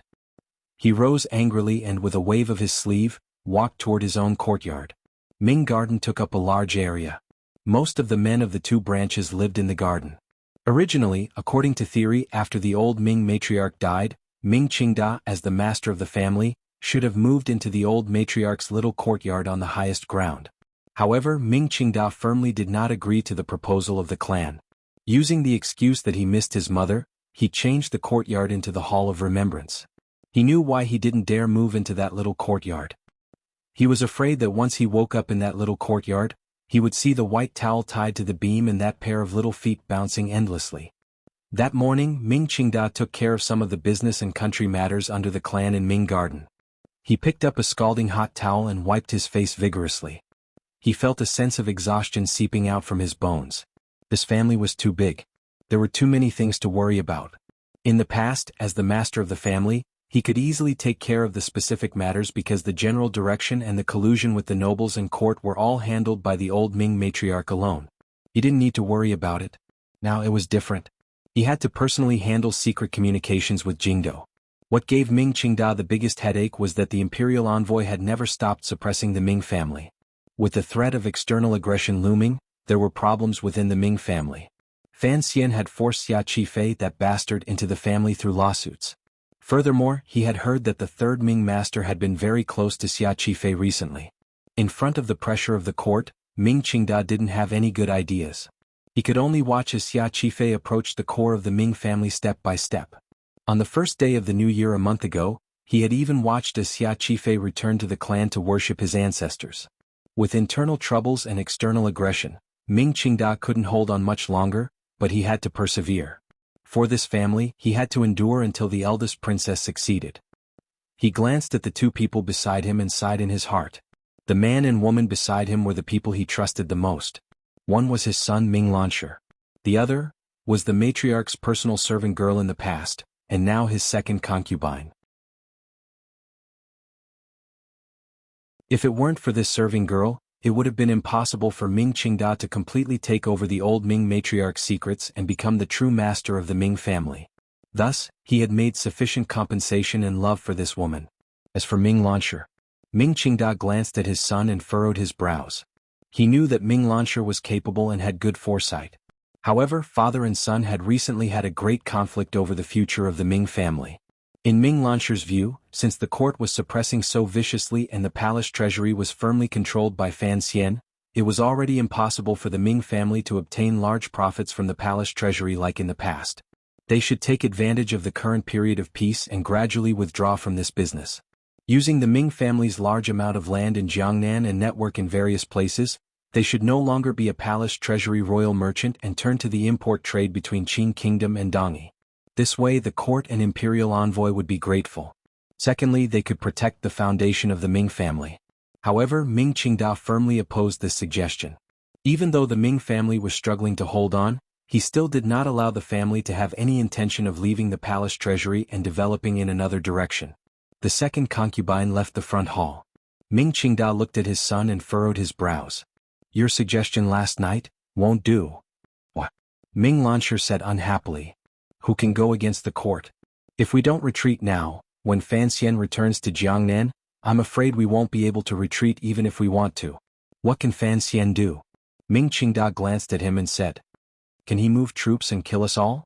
Who knows? That imperial envoy is the emperor's illegitimate child. If he really messes around, who would he be afraid of?" Ming Lansher knew that Fan Xian would not use such a method, but he still couldn't resist saying it. "We also have people in the palace." Ming Qingda furrowed his brows. "The Empress Dowager, Empress, eldest princess. Are these nobles no match for the emperor's illegitimate child? Then what about the business? If Fan Xian continues to do what he did last year, how much silver will the Ming family have to put in to make up for the deficit?" Ming Lansher angrily said. "Before, in the palace treasury business we could earn as much as we wanted. Now we are losing money on every deal. When the bids were set, the price was set too high. It is impossible to make a profit, and the Overwatch Council people make trouble every day. Father, if this goes on, we won't be able to last much longer. In another 3 months I think the clan will have to start selling land." "What's the rush?" Ming Qingda disagreed. "The palace treasury business must continue. This is what the eldest princess wants. If we leave now, perhaps Fan Xian will let us go, But how will we explain it to the eldest princess? Without the palace treasury bids, the Ming family is just a fat piece of meat that could be eaten at any moment. He didn't realize that he had said these words to his son a year ago. Then, at least send less goods to Dongi so we can lose less, Ming Launcher said probingly. Ming Qingda shook his head and said resolutely and decisively, no. We can't offend Sigujien, we still need Taiping Money House's silver. Speaking of silver, the father and son fell silent at the same time.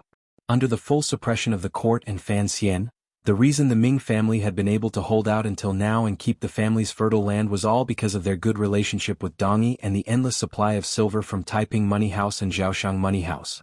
What if Taiping Zhaoshang feels that our family can't hold out and wants to collect silver? Collect silver? What we're mortgaging is the land and business, Ming Qingda smiled coldly. What use is there for the money house to take so much? Can they sell it? They can only continue to support us. Otherwise what they take back is just some dead things that can't make money. What should we do? Endure. Ming Qingda stood up and tightened his fist slightly. He coughed and said firmly, as long as there are no problems with Taiping Money House and Zhaoshang Money House, we can endure. Even Fan Xian can't do anything to me. How long do we have to endure? Ming Launcher looked at the ups and downs of the family this year. His spirit could not hold out much longer. Endure until Fan Xian falls, endure until the emperor knows he was wrong. Ming Qingda's eyes were sunken. There was a glimmer of ruthlessness in his exhaustion. Even if it's 2 or 3 years we have to endure. We have to wait for movement from Jingdo. Right now there are too many places in the family that need silver. I'm afraid we'll have to continue moving silver from the money house, Ming Launcher said worriedly. The clan's share was forced to give a share to Xia Qifei. Ming Qingda closed his eyes and calculated. Even if the third and fourth aunts have ulterior motives, they don't have much on hand. Most of it is in our hands. As long as the money house doesn't cross the line, it will be fine. Although the scheming and far-sighted merchant did not think that Taiping Zhaoshang Money House would suddenly pull out firewood from under the pot, he who had always been cautious, knew that he had to keep the risk to the lowest. The street in Suzhou full of money houses and pawn shops was not very long. The stone-lined street appeared particularly quiet. Those who could come here were either poor to a certain extent or rich to a certain extent. As the successor of the Ming family, Ming Launcher was the latter. When he quietly came to the money house with the Zhaoshang banners, he was immediately respectfully welcomed in by the head shopkeeper of the Zhaoshang money house. Ever since Fan Xian had come to Jiangnan, the Ming family's efforts to transfer silver outside had increased, particularly with the palace treasury bidding. Even with the powerful power of Taiping Money House spread throughout the world, they were unable to raise so much silver in a short time. Thus, the Ming family took a risk and asked Zhaoshang Money House for help. Unexpectedly, Zhaoshang Money House agreed with great difficulty. This cooperation left a very good impression on the Ming family. After carrying out a detailed background investigation, the Ming family confirmed that the source of Zhaoshang Money House's funds came from the inheritance of Shen Zhong's family, the commander of the Northern Qi Brocade Guards, as well as a family in Dongi. Thus they relaxed. The cooperation between the two sides increased day by day and was seamless. Zhaoshang Money House had already become the Ming family's largest partner other than Taiping Money House. In a year, the Ming family had already moved out more than 3 million liang of silver from this money house. Ming Launcher had come again to transfer silver. The two sides very familiarly signed the contract and notarial deed and completed each other's procedures. The head shopkeeper of Zhaoshang Money House suddenly revealed a difficult expression and said, "Young Master Ming, there is something I don't know if I should say." Ming Launcher furrowed his brows slightly, but his heart thumped. He wondered if Zhaoshang Money House had suddenly developed some kind of suspicion toward the Ming family. As expected, the plain-looking head shopkeeper probingly said, "These 2 months have been good, but I heard, the imperial envoy is about to return to Jiangnan." Ming Launcher huffed coldly. The entire world knew that his family was not on good terms with the imperial envoy, but Zhaoshang Money House had not been afraid before. Why were you afraid now? The head shopkeeper smiled warmly and said, "The Ming family has been dominant in the Jiangnan business world for 100 years. Naturally, our little money house would not suspect anything. However, let me remind you there are many money-making businesses in this world. Why must you fight against the court?" Ming Launcher's heart jumped. This perfectly matched his intention of moving the Ming family onto another path. However, he was, after all, not directly involved in the Ming family. He also had a glimmer of suspicion toward this head shopkeeper's sudden reminder. In front of this outsider he wouldn't say anything. He smiled slightly and said, "What business can make more money than the palace treasury?" The head shopkeeper chuckled and didn't say anything more. After the Ming family's carriage left the street made of stone, the head shopkeeper of Zhaoshang Money House bent his body slightly and returned to the heavily guarded inner storeroom at the back.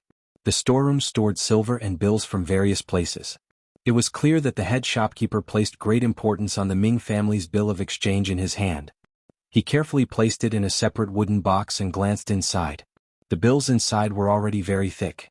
If Zhaoshang Money House forced the Ming family to pay back the money, the Ming family would not break their contract with the court and break away from the palace treasury sales. Then they could only sell off their rich family property to pay back the money. Of course, Zhaoshang Money House would not do such a thing. The head shopkeeper suddenly thought of something and smiled at the assistant beside him. "How much silver has the sixth master borrowed?" "It has already exceeded the limit," the assistant said respectfully. He greatly admired the head shopkeeper's methods because he knew that Zhaoshang Money House now actually owned nearly half of the Ming family. Although the value of the Ming family's property was definitely more than this, things like wealth, once reflected on bills, would always shrink a lot at a rather clever moment. "That customer has a seal?" "Yes." The head shopkeeper nodded. He knew that his master was preparing to take action. However, hadn't he still not returned to Jiangnan? In the side room behind Zhaoshang Money House, the head shopkeeper saw the green banner at a glance and respectfully asked, "Sir, what should we do next?" 13th Wang had come to Zhaoshang Money House the moment he entered Suzhou. He knew of the cooperative relationship between this money house and the Ming family, but he had never thought, no one in the world would have thought, that this money house was Fan Xian's. His lips tasted bitter. He once again felt why his teacher valued Fan Xian so much and why he had him represent a portion of his attitude. He also knew that the words Fan Xian had said to him in that broken temple were not false. Zhaoshang Money House already had enough of the Ming family's promissory notes. In this matter he was only a hired thug to collect the debts. It was impossible for him to change all of this. Even if he notified Dong Yi and the Ming family right now, it was impossible to change what was already set in stone. The Ming family was finished. More accurately speaking, before Ming Qingda knelt in front of Fan Xian and secretly killed the old Ming matriarch, using a mournful attitude to ask for the sympathy of the world and delay Fan Xian's lightning strike, the Ming family was already finished. All of the Ming family's efforts were superfluous actions and a powerless struggle. The reason Fan Xian had never taken action was because he had previously had to deal with the pressure from Jingdo. For him to take action now, it must be because he knew that the nobles in Jingdo no longer had the extra power to help the Ming family. 13th Wang furrowed his brows and wondered what method Fan Xian would use to delay the eldest princess support for the Ming family in Jingdo. "I don't understand these things." 13th Wang sighed. "When are you going to collect the debts?" "I'll go with you." The head shopkeeper smiled. A long time ago he was a successful official in the Ministry of Revenue. Now he was a successful usury operator. When it came to clearing shops he was very good at it. There will be more actions from the owner's side. I'll have to trouble you to wait a few more days in Suzhou. 13th Wang thought that if Fan Xian wanted to clear out the Ming family, relying on promissory notes alone would not be enough. What other actions would he take? Fan Xian's actions in Jiangnan began early because he needed this time difference. The Jingdo actions that truly led to the Jiangnan actions also slowly began at this moment. One day in February, the owner of the Dongyi embroidery shop, who had been dragged around until his head was in a mess, finally received a piece of good news. The banknotes he had sent out had worked. Tomorrow, yes, tomorrow the embroidery cloth would enter the palace. Tomorrow, yes, tomorrow the monthly tickets will stop doubling. Everyone who still has tickets in their hands, toss them over. Thank you. You're tuning in to the Dreamy Chapters YouTube channel. We're so grateful for your support, and don't forget to subscribe to join us on this incredible journey through captivating stories. Your generosity through donations truly makes a world of difference, as it's the primary source of revenue that allows me to expand and enhance this channel for you. Thank you from the bottom of my heart for being a part of this adventure.